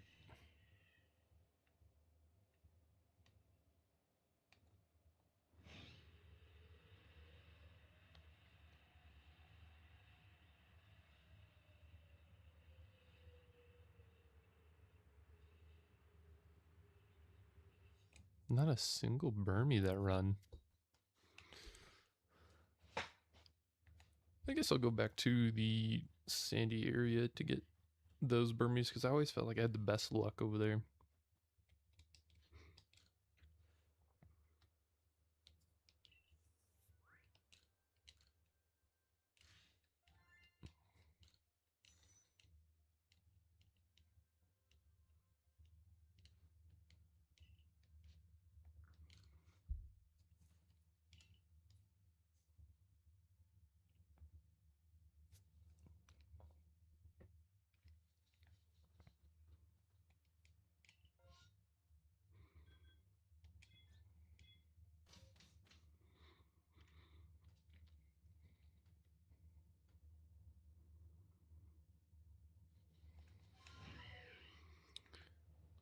Always have to check the unknowns every time I come here. Just in case.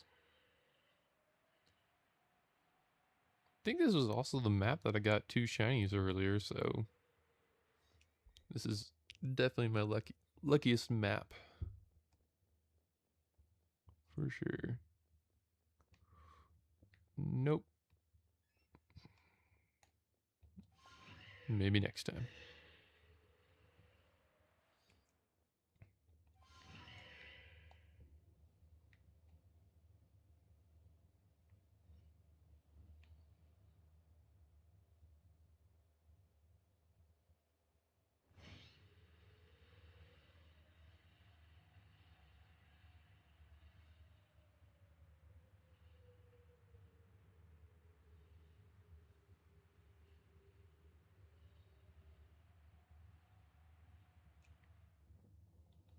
Did all the Burmese go into hibernation? My goodness. It's absolutely no shaking trees.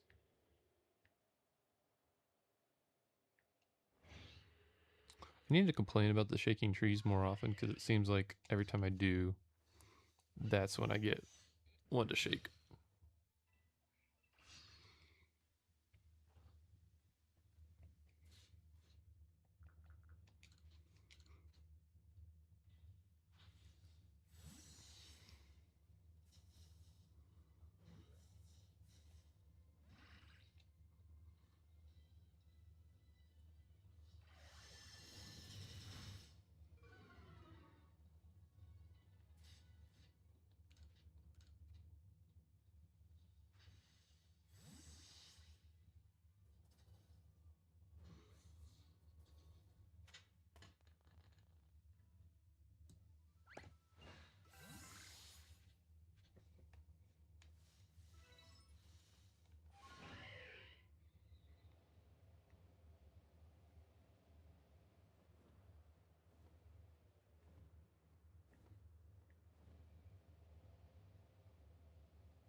There we go. Something's biting.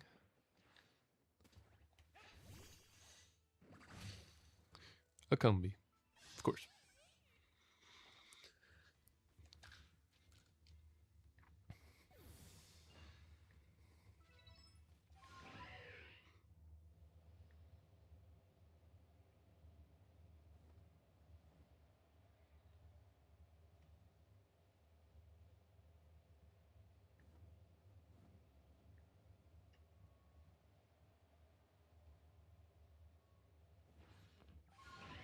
Is that?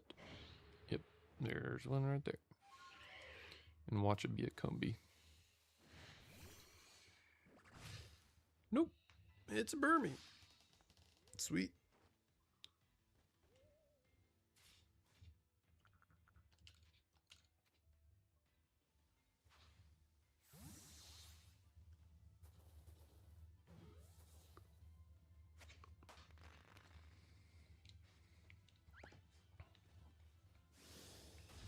Oh yeah, there's a Ghastly here too.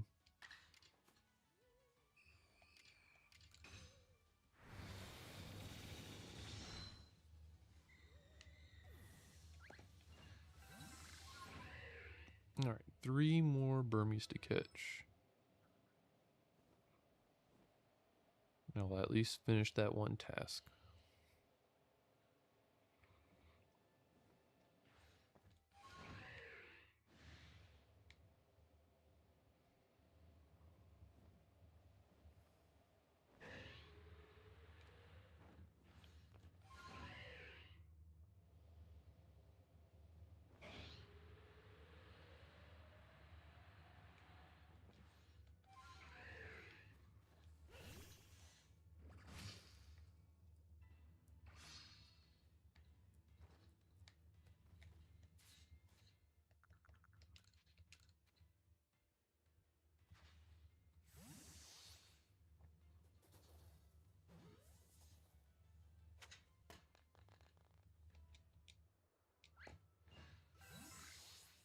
Two more.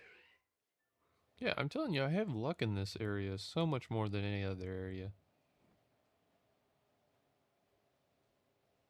When it comes to shiny Pokemon, when it comes to shaking trees, nothing beats this area.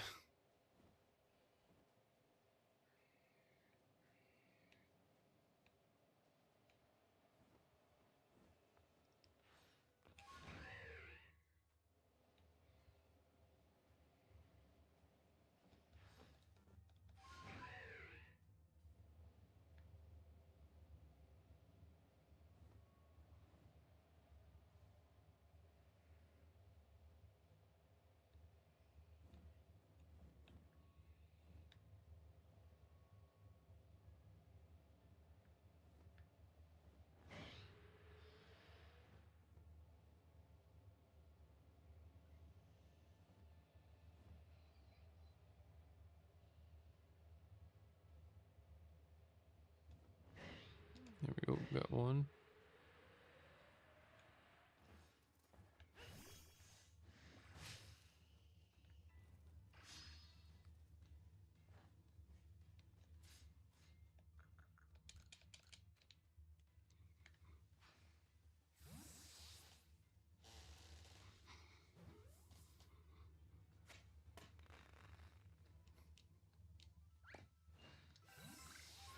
One more. And I think after I do this, I'm gonna switch over to ZA for just one more, just chilling and shiny hunting, whatever I can find on there.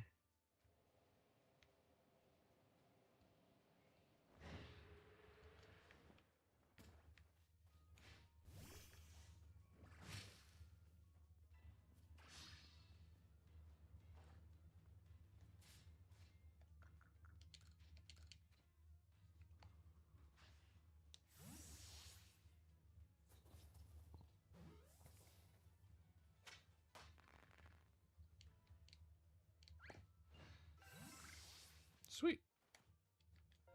And that's that.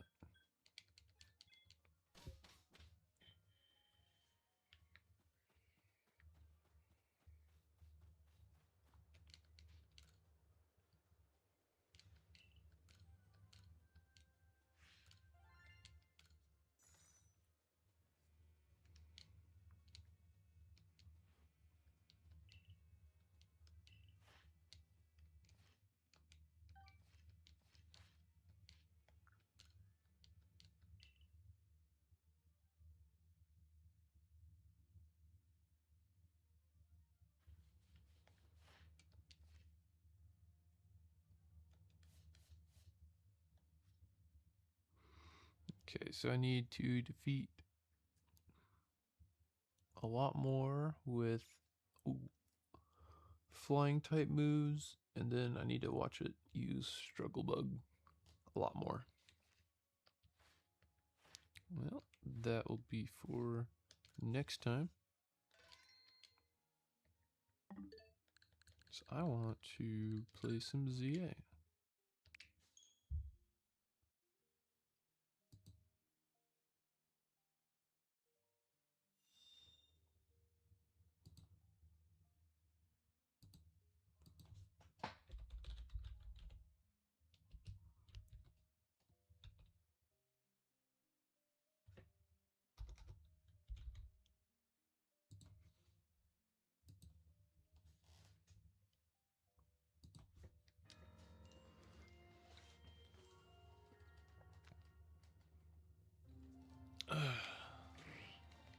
Okay, that was the last thing I was doing.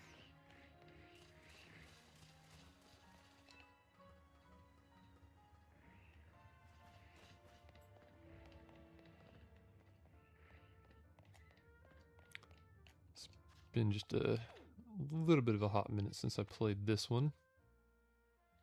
How much time? I got a full day. Okay.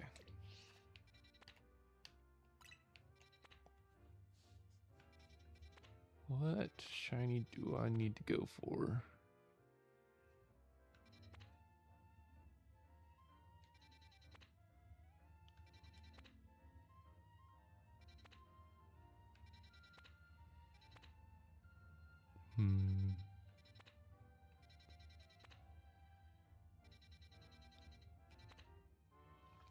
I can definitely go for Onyx or Steelix.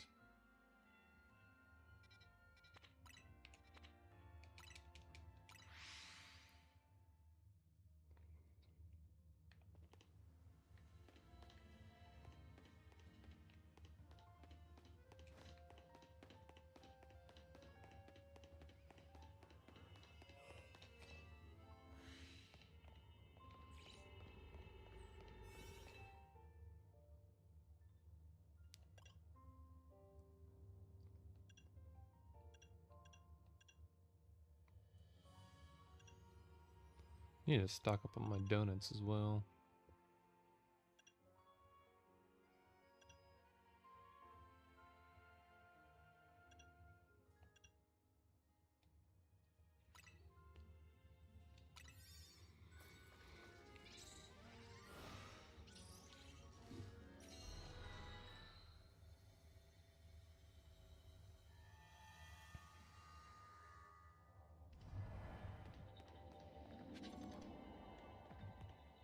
Okay.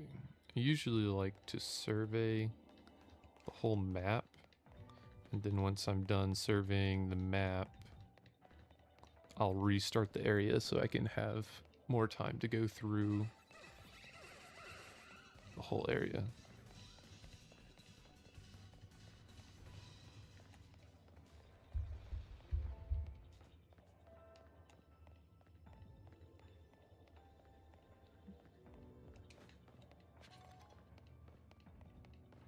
Kind of gotten used to flying for the past hour, and now I can't fly anymore.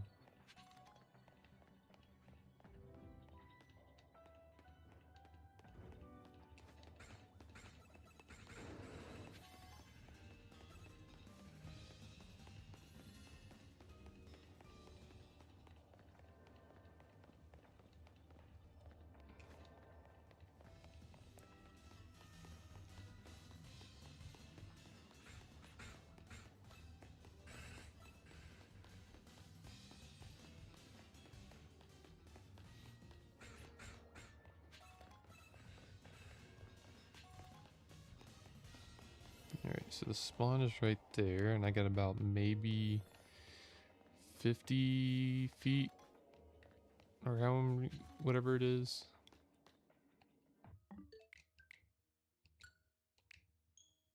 Okay, now I just need to restart the game, and my timer should start over, and it looks like it's mainly just the Onyx and some of the Beldums. So if I were to do this method and just constantly reset the map,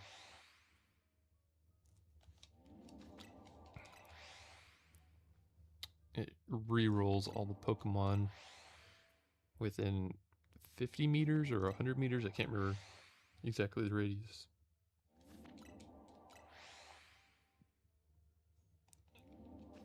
I think I'm missing, because I want to say Steelix and Onyx do have male and female differences, so I am missing those, at least a couple of them, so I can definitely go for more shiny of those.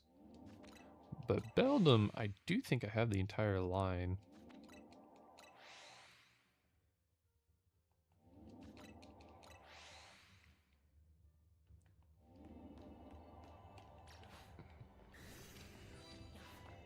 Oh, no. Oh.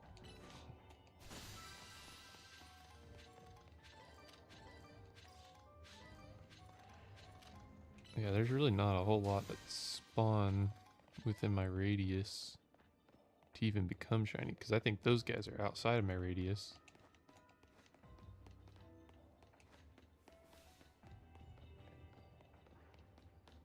It might just be Beldums from this map. It's kind of the luck of the draw, honestly.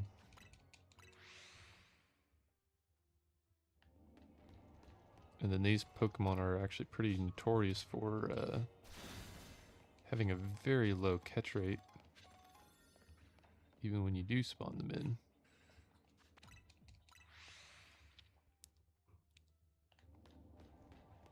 So I'll let my timer go down because I don't think I'm really going to get much. But I can check on these Onyxes right over here, just in case, for my little bit of time I do have.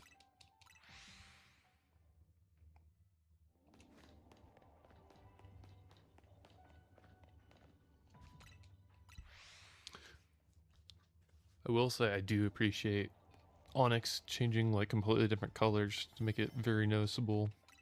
It is kind of like a gross green, but you know, it's fine. I like it.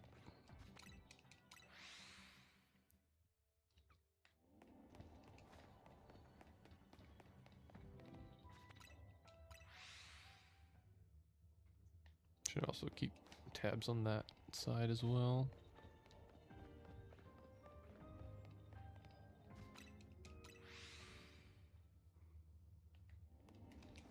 Yeah, Steelix's like gold look is pretty nice.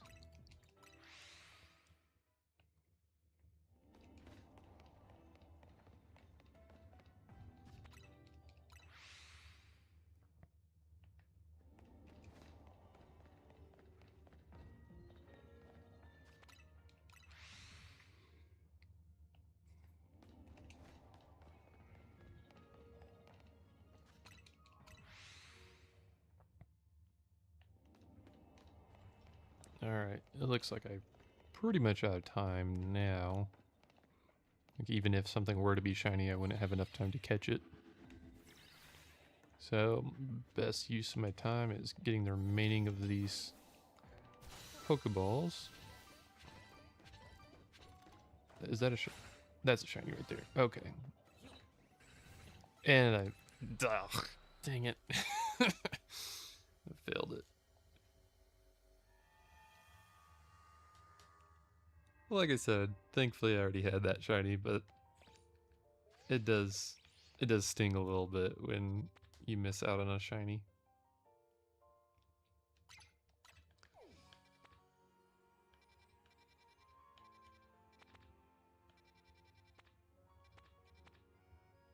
Oh, what? I don't even have that Pokemon in this game, so might as well just catch that one.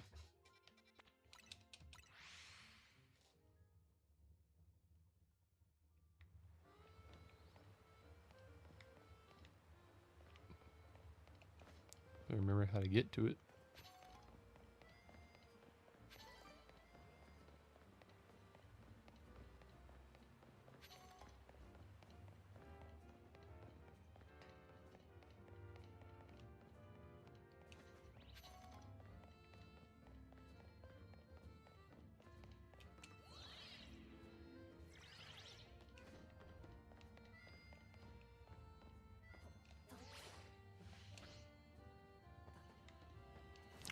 This one's pretty easy to get to.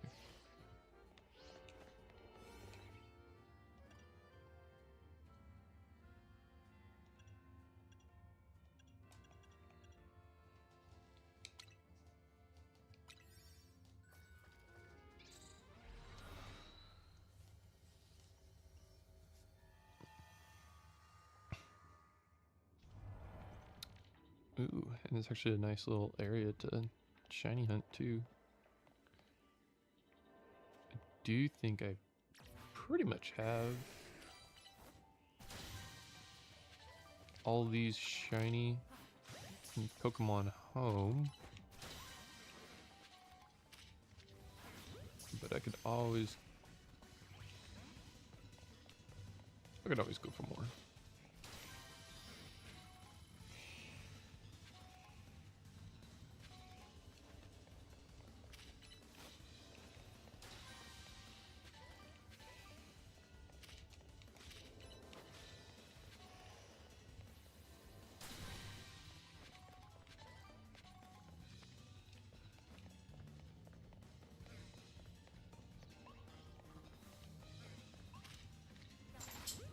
I do want to catch just one of these.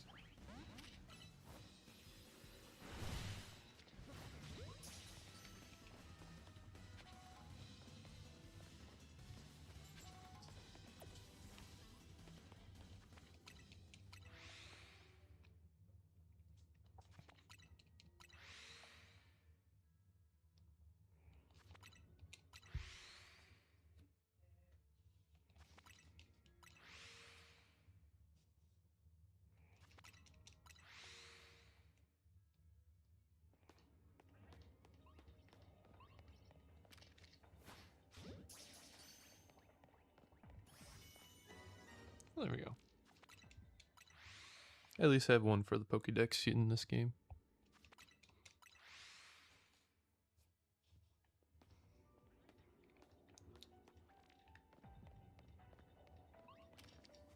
And let's get a second one to evolve.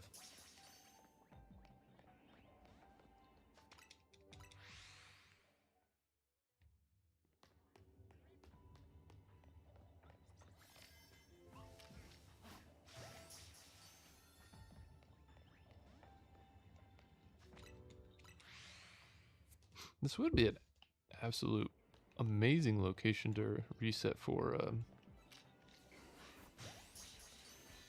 shiny Bellsprout, but not needed.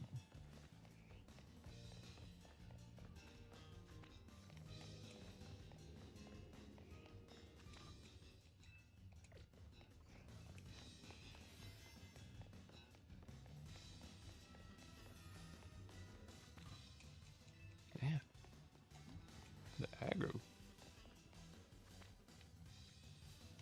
stays on me forever.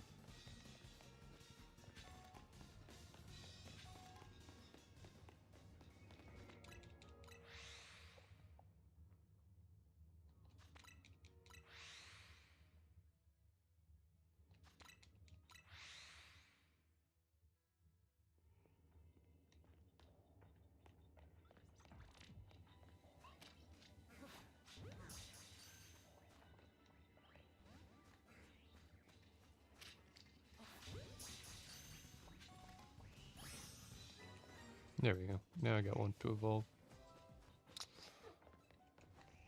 Well, I guess I could destroy some of these brambles for a task. If I can hit it for 20 seconds. I'm not gonna get it. Oh, I got it. Just barely.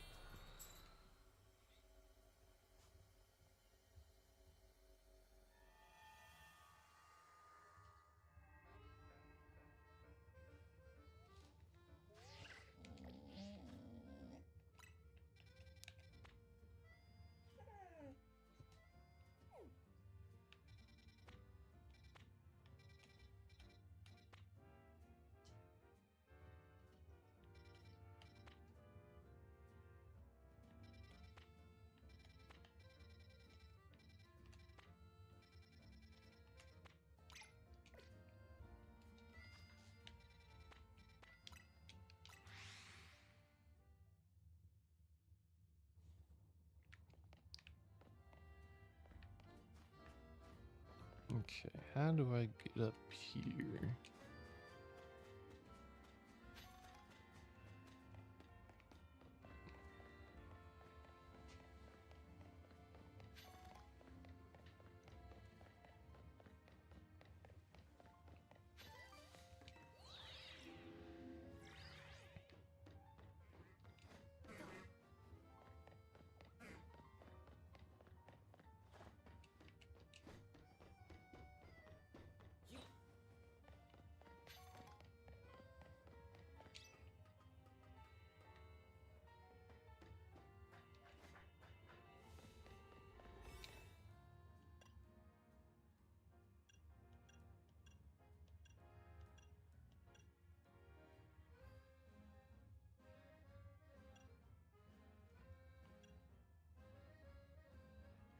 That's part of me.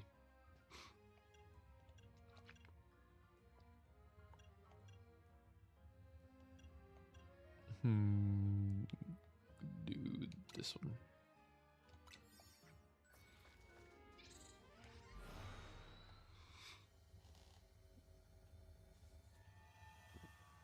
I do have a Dragonite, but I could always go for Dratini's. What spawns right here? I always wish I can spawn on the top because that's the best spawning location.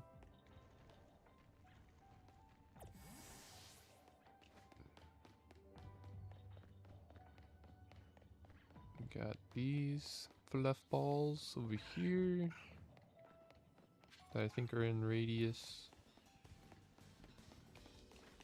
Not what I want. I want Dratini's. Goomies are good.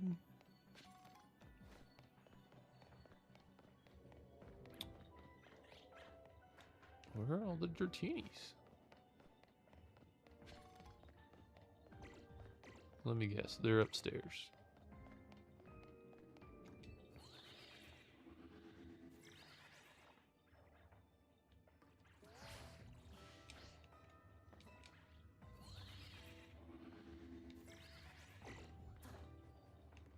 More Goomies.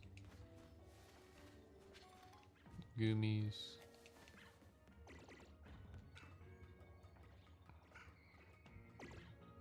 A lot of Goomies, goodness.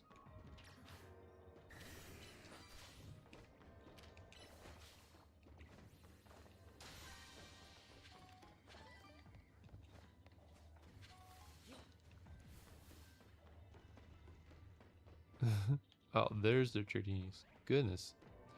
Guess they're rare in here as well. I almost wonder if this place is even worth respawning for.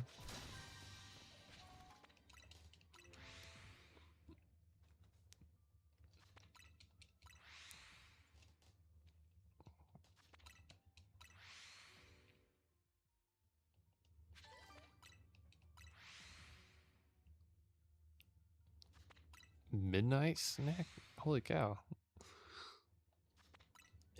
It's like morning time over here.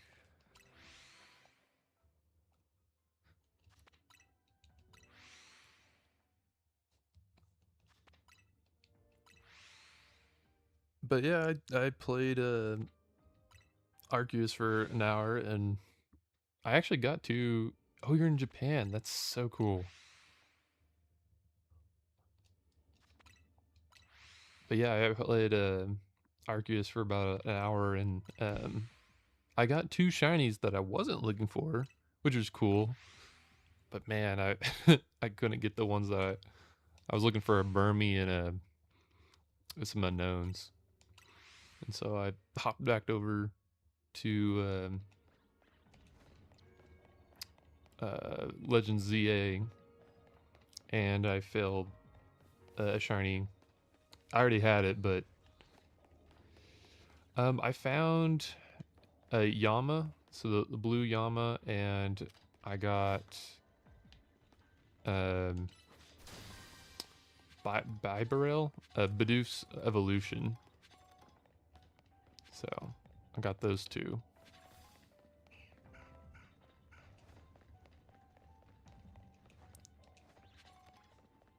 Yeah, Japan's actually like a bucket list of mine to go visit.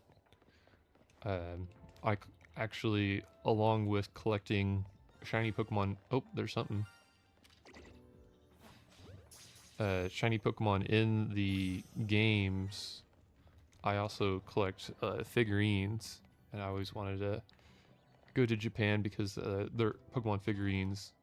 Hey, welcome to the shiny hunting relaxing stream, where ZA is probably a game that has too many shinies to get. Um, but yeah, I want to collect shiny figurine, or not shiny figurines, just Pokemon figurines. I think it'd be cool to have a little statue of every Pokemon one day. And it's just a little bit harder in the US to find.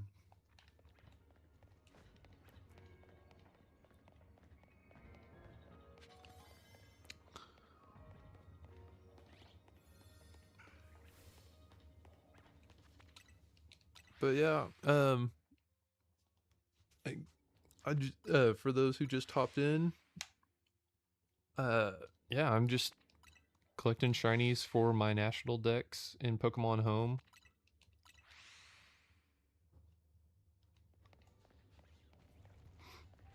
You're doing the story right now. And all.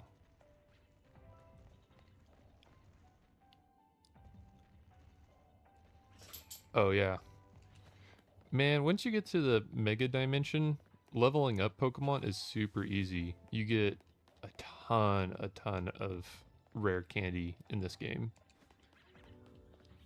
So yeah, leveling up Pokemon's really easy in the end game. But yeah, I do want to go to Japan. It's just saving up money. This is your third playthrough? That's crazy.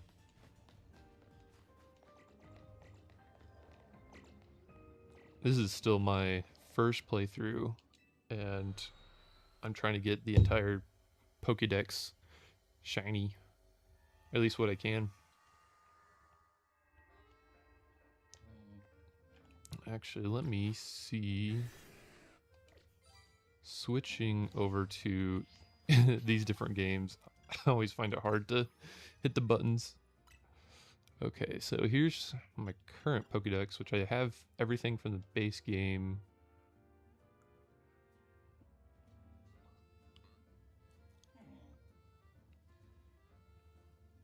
Oh, nice. Are you trying to bring them in Pokemon Home, or are you just, yeah, what are you doing with them?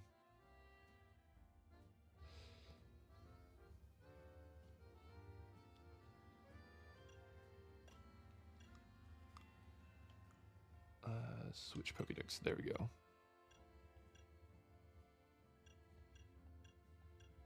Oh yeah, I was gonna evolve that. I just got one of those.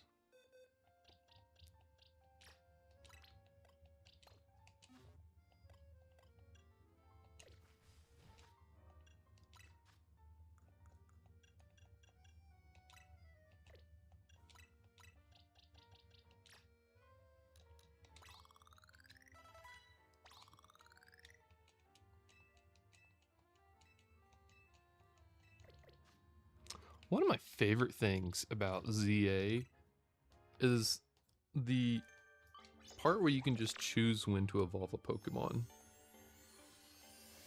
Because I always hate when I'm in the middle of something and it's just like, I want to evolve it right now.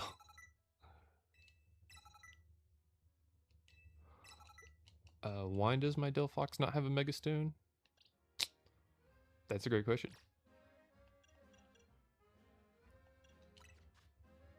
I could do that right now.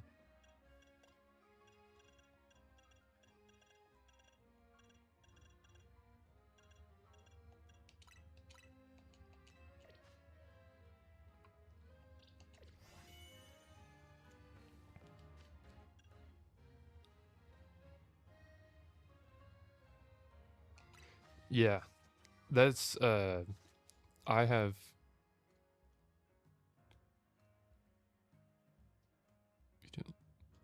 Yeah, that that is also a thing that I'm concerned about is spending, because I am definitely a very material person as far as buying uh, goods. So I want to make sure I'm financially ready if to um, do that. But that is definitely something that I'm heavily considering going into Japan. That is for sure a goal of mine.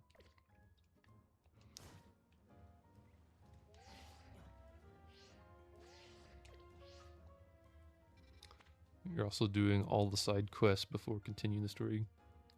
Yeah, I I kind of gave up at a certain point. There's so many side quests in this game, for sure. I've been primarily focusing on just the shiny hunting aspect. Maybe someday I'll get to it. One thing though, if I do go to Japan that I really want to do is just like see the shops. Like where I'm located in the US, a lot of our shops are very horizontal. And so seeing shops vertical, like, you know, having multiple floors, I think that's really cool. Yes, that is definitely something that also me and my wife do is like when we go on vacation, we collect enamel pins. And I think that'd be really cool.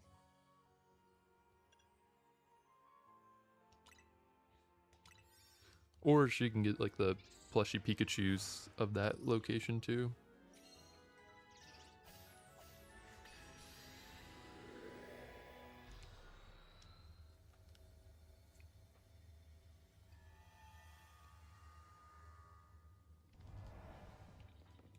Yeah. Oh, that'd be cool. VGC event.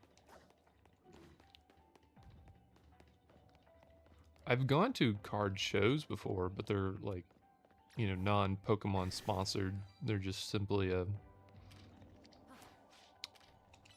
um, you know, someone housing an event to sell Pokemon cards.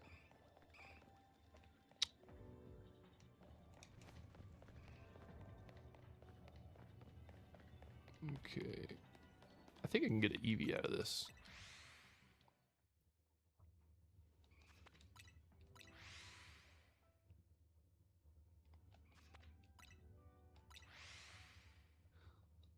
You have card tournaments. The problem is the cards, not the games. It,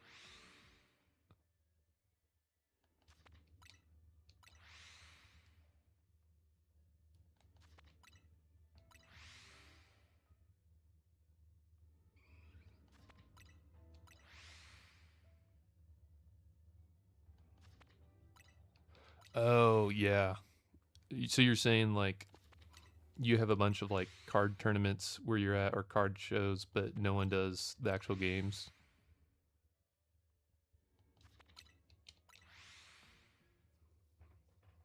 Yeah.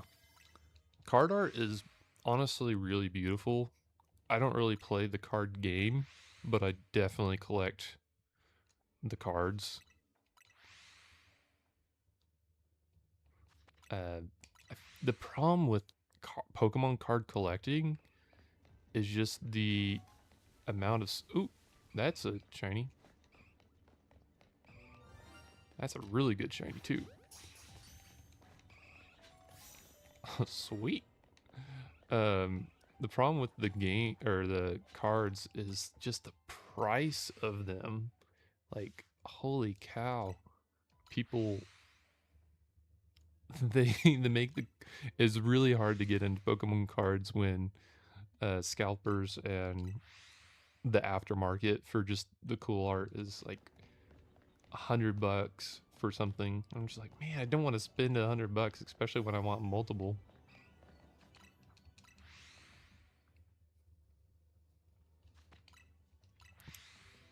But yeah, as far as the competitive gaming scene, I had a friend in college who absolutely loved the competitive of Pokemon, and he just has nowhere near him to go seek that out. I wish there was more opportunities for that, for sure.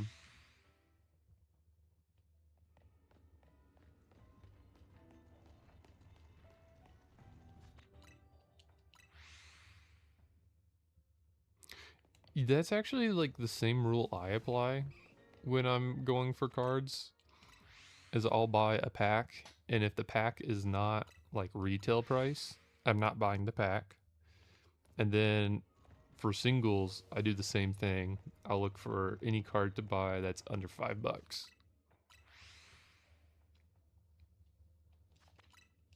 And to me, I don't care about like slabs or the condition. I mean, obviously, if it's like totally ruined, I don't want it. But like if it's got a scratch or whatever, it's like, yeah, I'll definitely take that. I don't need the most pristine looking card. It's just gonna go in a binder sleeved and look nice with my other cards.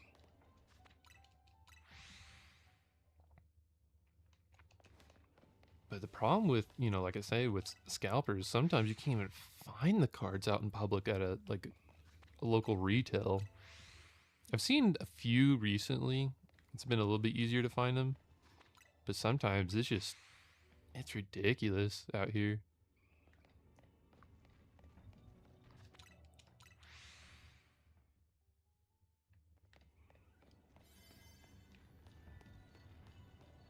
I really want one of these shiny, but I don't think I'm gonna get it.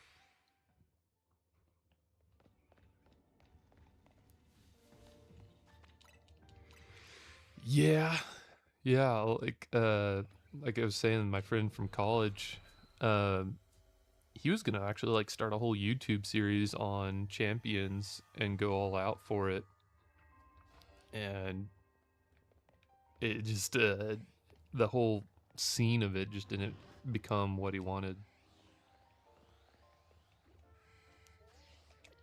Keep hitting that button.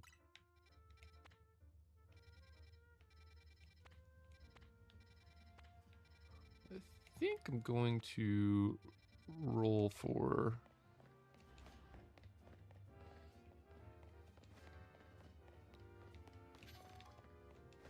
I'm going to switch over to night and see what my next spawns are.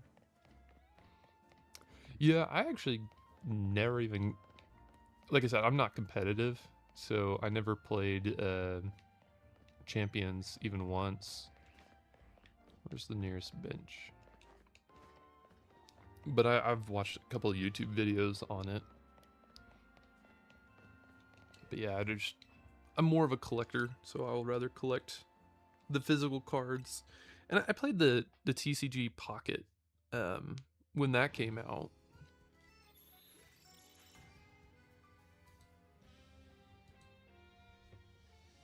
Welcome in. We're just chilling, talking about Pokemon as I try to shiny hunt.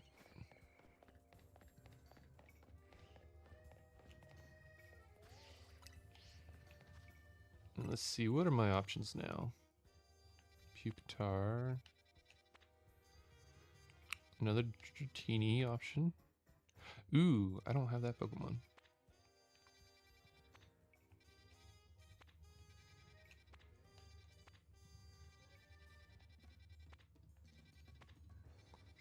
Okay, well that's definitely the one I'm gonna... Because I don't have a Kecleon. I think it's Kecleon, that's how you pronounce it. I don't have that shiny at all. I just started shiny hunting a long time ago and I got a shiny. Nice. Yeah, I hop around all the mainline Pokemon games to get everything shiny. My goal is to eventually have everything from the national decks shiny.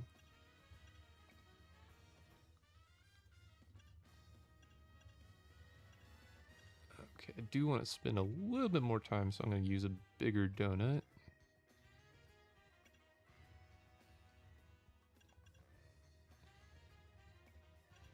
I don't want to waste the shiny, sparkling.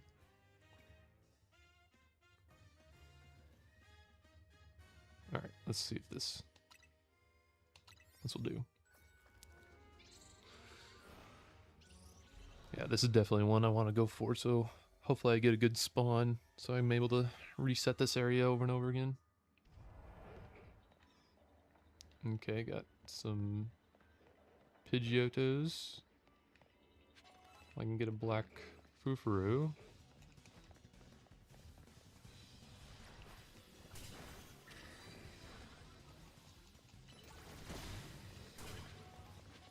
Okay, are they in range? I think they might be in range.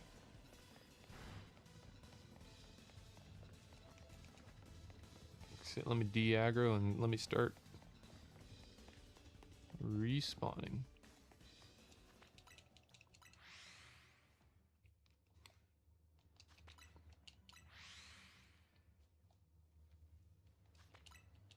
But yeah, I really enjoy collecting in all facets.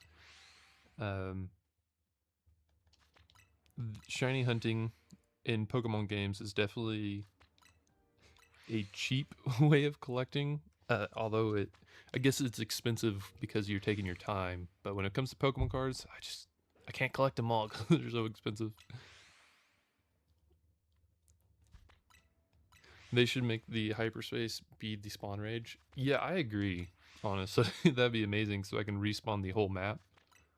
Because yeah, I could only go so far, and then when I get the unlucky spawn of spawning on the floor, I don't get anything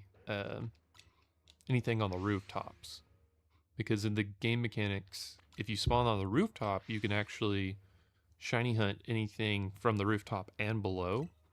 But if you start on the bottom, for whatever reason, the game won't register the top ones to reroll.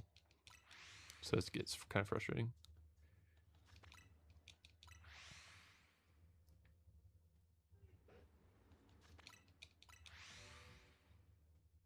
Alright, let me do 5 more rerolls and then I'll go check on those Kecleons.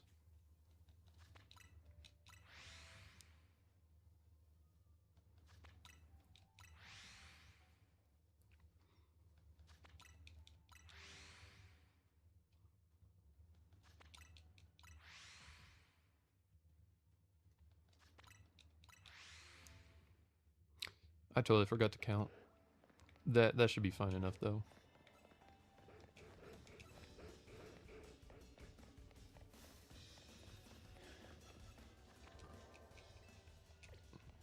Nope.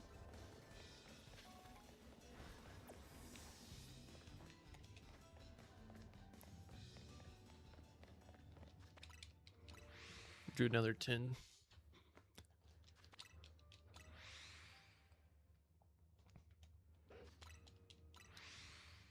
I also find it kind of funny, this particular Pokemon, Kecleon, its shiny form is... people misthink its shiny form what it is because a lot of people think of that Game Boy / DS game, the Mystery Dungeons, that's what it's called. Because there was like a pink one in there, but that's not it.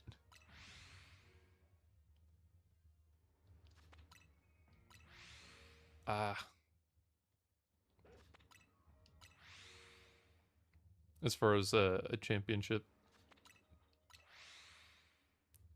I mean, surely, wouldn't they hold more championships like online now that they have online battles? I know the solution with Pokemon Champions is that way they can, have the entire like Pokédex and all the mechanics, but I don't think they got the mechanics quite right.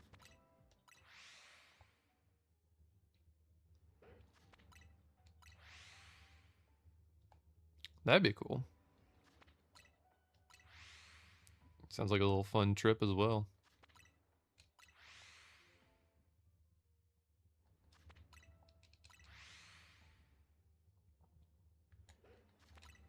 Well, I wish you the best of luck that you can go to any of those competitions. Something sparkled.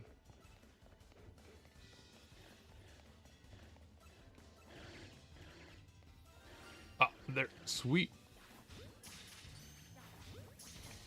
Well, that took a lot less time than I thought.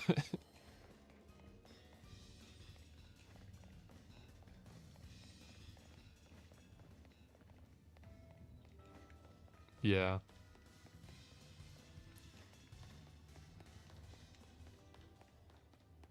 Thanks. Yeah, that was a lot sooner than I was expecting, honestly. That's the thing about ZA, you get really spoiled on fast shinies.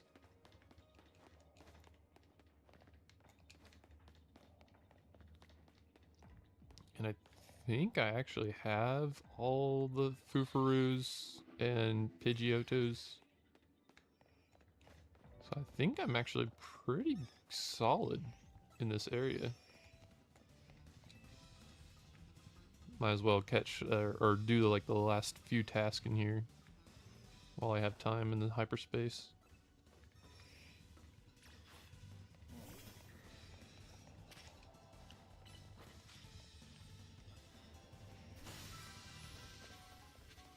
Cause yeah, when I go back to Sword and Shield or any of the other games, I definitely have to practice a lot more patience when it comes to shiny hunting.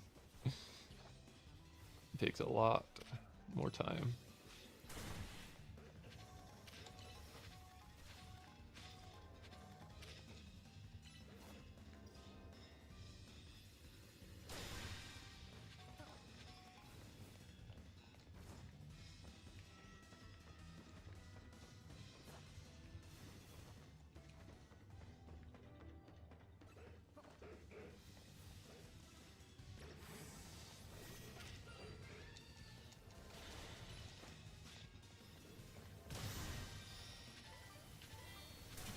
Okay, I just need to get a couple more Pokeballs.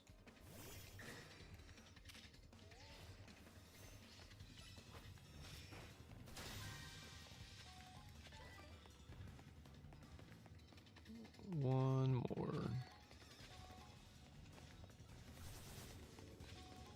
These Pidgeotos are aggressive.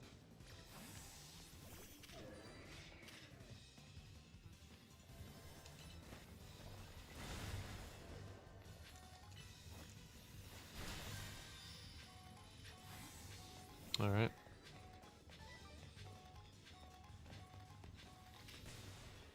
Then just catch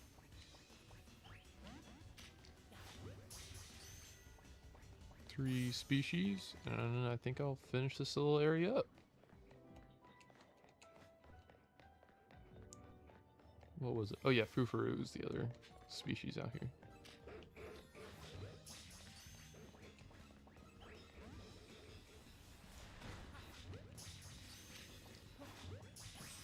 Alright, sweet. Now to hunt the golden Pokeball. I always feel like I fail at this last task.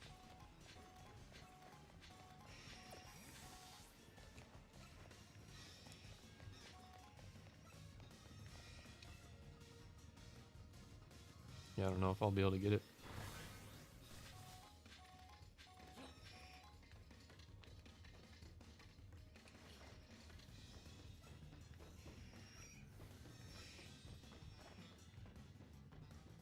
First you gotta find it.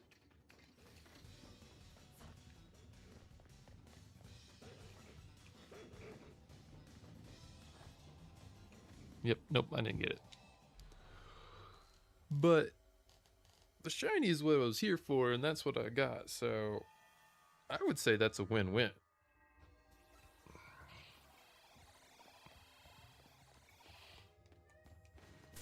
As I'm getting attacked immediately. Alright,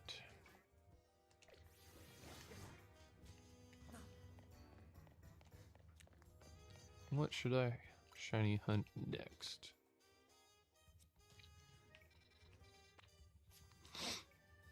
Do need another Dratini.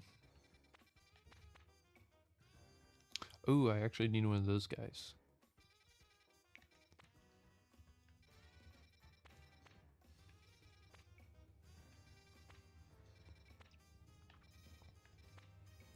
And I do think I need a Cleffa as well. Oh, awesome. Thanks for the follow. Yeah, I'm going to go for that one first. I do want to be upfront. I do a lot of Minecraft. Minecraft is on Tuesdays, but on weekends I kind of do some relaxing gameplay. So just to let you know some expectations.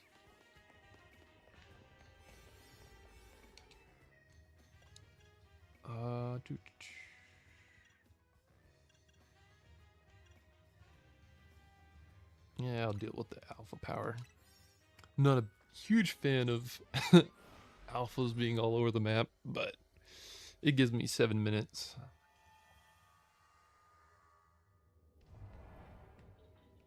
Oh, and it spawns right here. Sweet. Okay. Let me double check if anything else spawns around.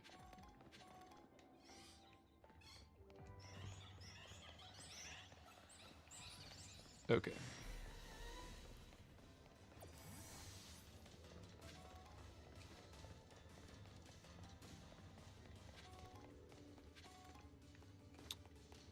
Alright. I think I'm going to go for that one.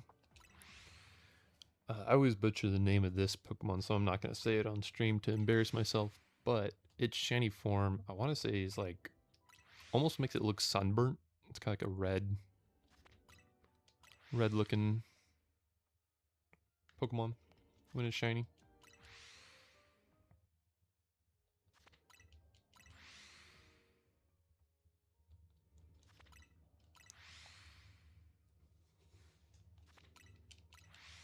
Actually, where is my phone? I can check my Pokemon home and see what Pokemon I am missing.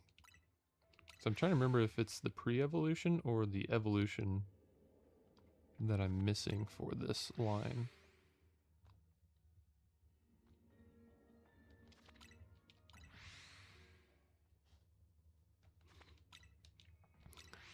For my National Shiny Dex collection, I used to include Pokemon Home Shinies, but it became way too easy to get Pokemon Home Shinies, so I started not including those.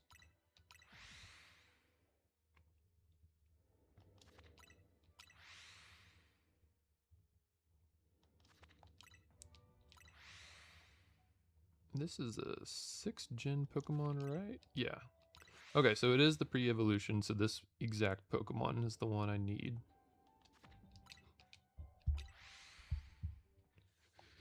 Okay. That was a few resets. Nope. Let me check the other area.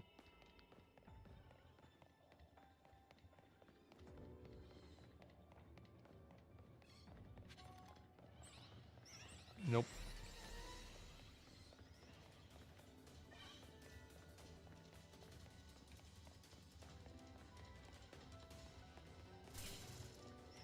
Goodness.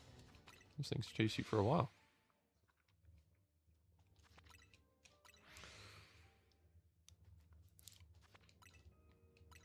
Going back to the TCG topic, if I could dream and just like have, like, money was never an issue, I think it would be really cool to make a binder of all the special art, like the full art Pokemon, and have one for each generation. Like a binder for like generation 1, and then every single Pokemon have a special art card for each individual Pokemon. But that would cost a lot of money, and I don't think they actually have a special art card for every single Pokemon yet anyway. Yeah, it would be amazing. I think they actually, one of their more recent sets, I think it was Black Bolt and White Flare. At least that's the U.S. Naming convention of it. They had, I want to say almost every single 5th gen. I actually almost have between 2 binders a Pokemon, regardless of rarity.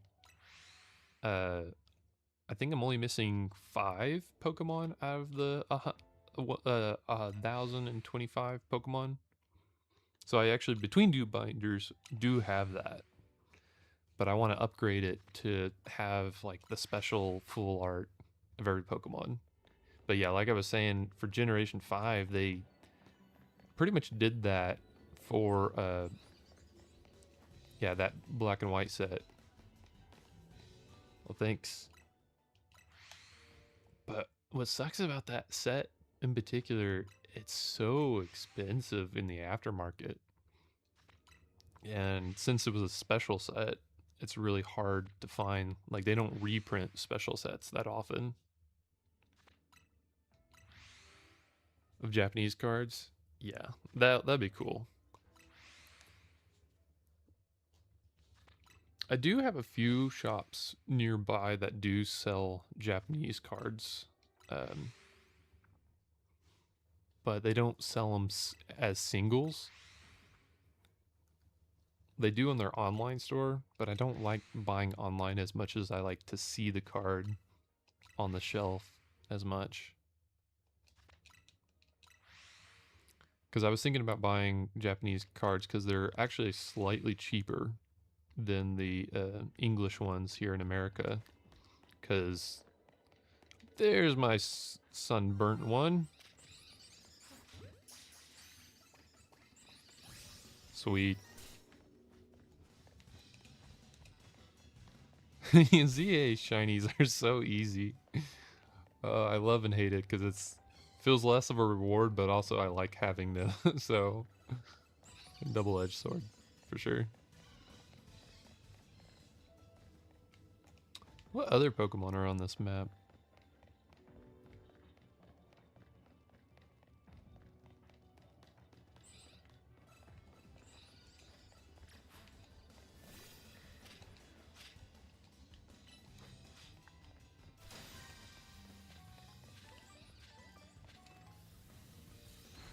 I think this is all electric Pokemon.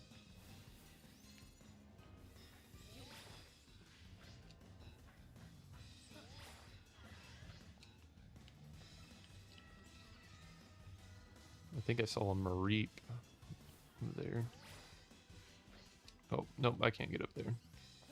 How do I get out of this little area anyway?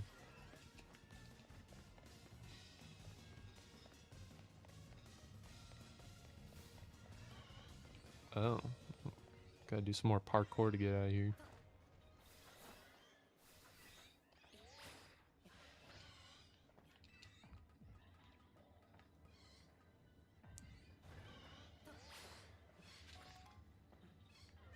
Okay, some Mareeps. Which I don't need.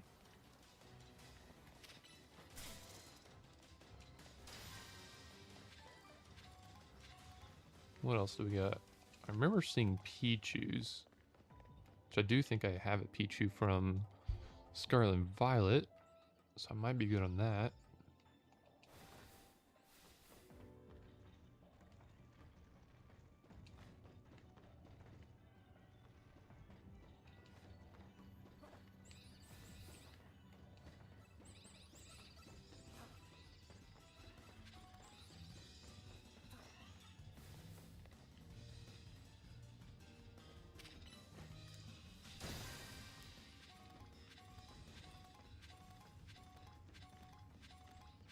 I don't see any Pichus.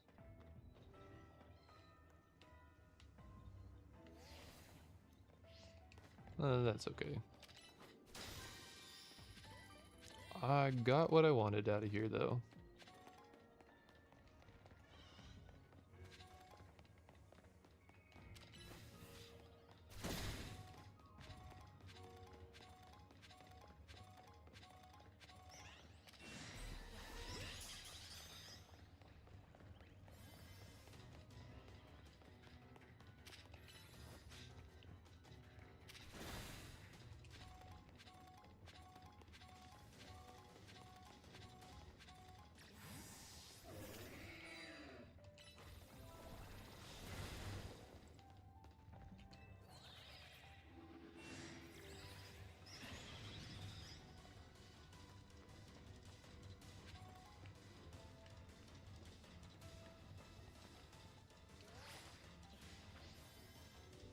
Yeah, I think that's pretty much everything over here. Oh, let me get this Pokeball real quick.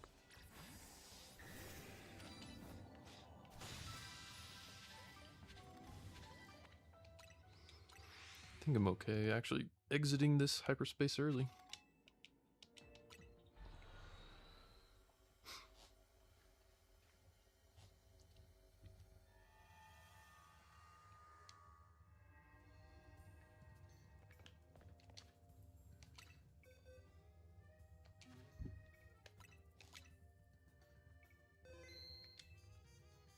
All right. I think what I'm going to do now is all the shinies that I did get, I'm going to put them in Pokemon Home and kind of show you guys my current collection. And then I think that will wrap up my stream for today.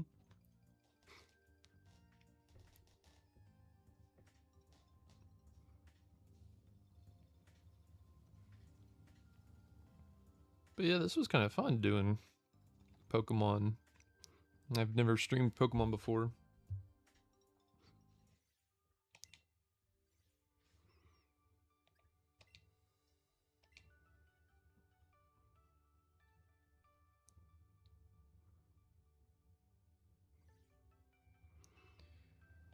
Okie dokie.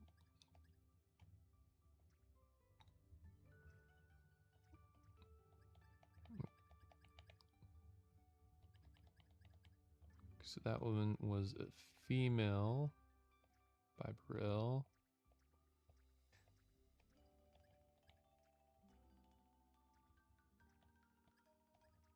Do I already have one of those? Okay, so I already actually have one of those. I need a normal one. So these shinies that I caught in Arceus go into the spare pile. Great shinies, just not what I need for the collection.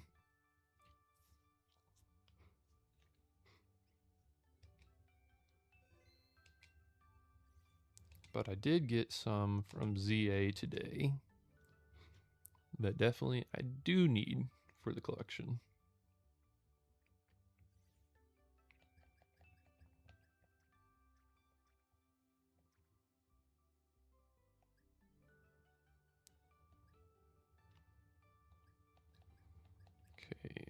Okay, let me just get a clean little slot here, or new box here.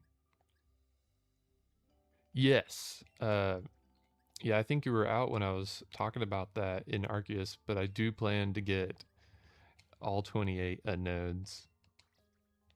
That is a goal of mine for sure.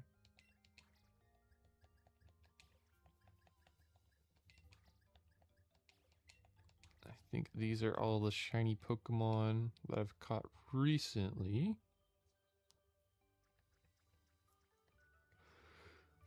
But yeah, here's my Alcremie collection. So I'm still missing a bunch of just the normal ones. And then there's that's six shiny Alcremies that I currently have.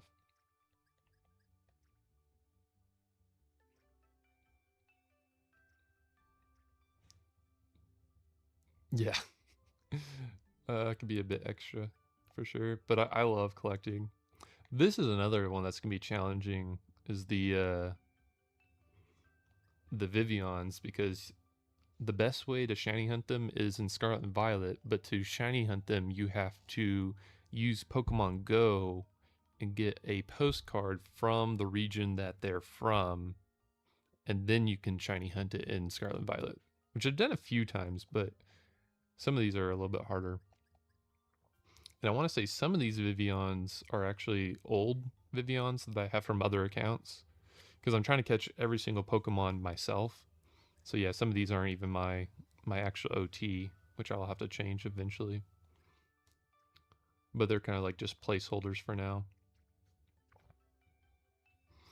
I think I do have, yeah, I think the purple is the Japan one. So I do actually have that one already. But I appreciate it. Okay. What do we got here? We need to go to... Oh, here's my unknown collection so far. I have... Is that G? Yeah. I think I have G is my only shiny unknown currently. And then this is a Pokemon Go one that I just had as a placeholder, but I'll take that one out eventually. Okay, none of these are variants. Gen 9, don't have any Gen 9. But yeah, Gen 9 is probably my most complete shiny collection so far. With just missing like the Tinkaton line and Knackley, Bellybolt, and this dog, this one. Oh, Mouseholds can be annoying for sure because there's no sparkle sign and it's shiny from a blue tummy to a yellow tummy is so hard to see. But that'll be an interesting one to do. And then the starters. I'm missing a bunch of the starter shinies from Gen 9. What do we got? I think, yeah, I do have that from Gen 8. So I can push that down.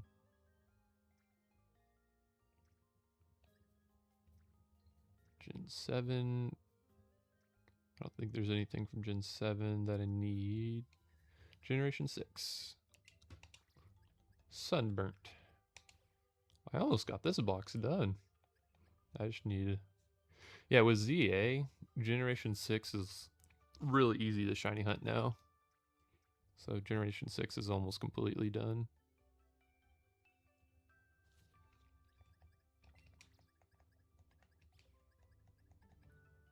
Okay, I think these are all Generation 3 and 2 Pokemon.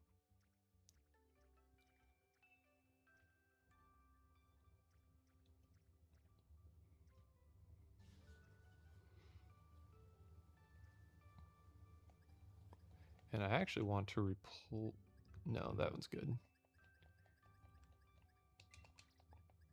Nice.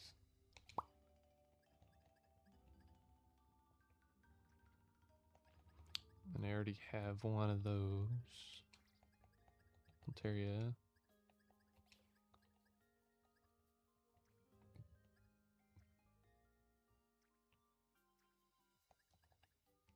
And I have one of those as well.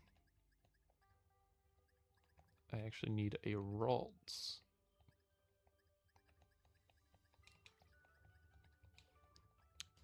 But I don't remember if I have an Umbreon. Nope, I do. Sweet. Okay. Well, that was, I would say, pretty successful. Because that's like 3 knocked off the list. Just 3 more than I had yesterday.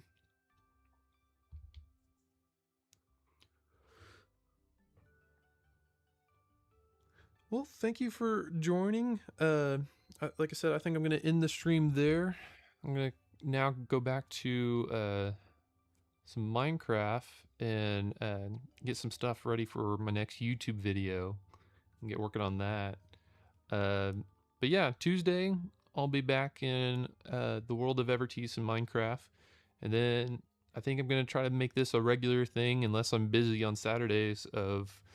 You know, I could probably go back to shiny hunting. I'll go to Minecraft, or eventually I can do some other random games, whatever interests me. Saturday is just gonna be more of like a free schedule day. But yeah, I did some work on Twitch, so now I got a schedule up and got my about page a little bit better. But yeah, hopefully it'll improve. I'll get notifications set up and overall just working on things. I do think I got the chat to look like if I'm live on YouTube and Twitch, both will intermingle and show up. But yeah, trying to get better, trying to get this more of a well-oiled machine. Thank you again for joining, and you guys have a fantastic one, and see you next time.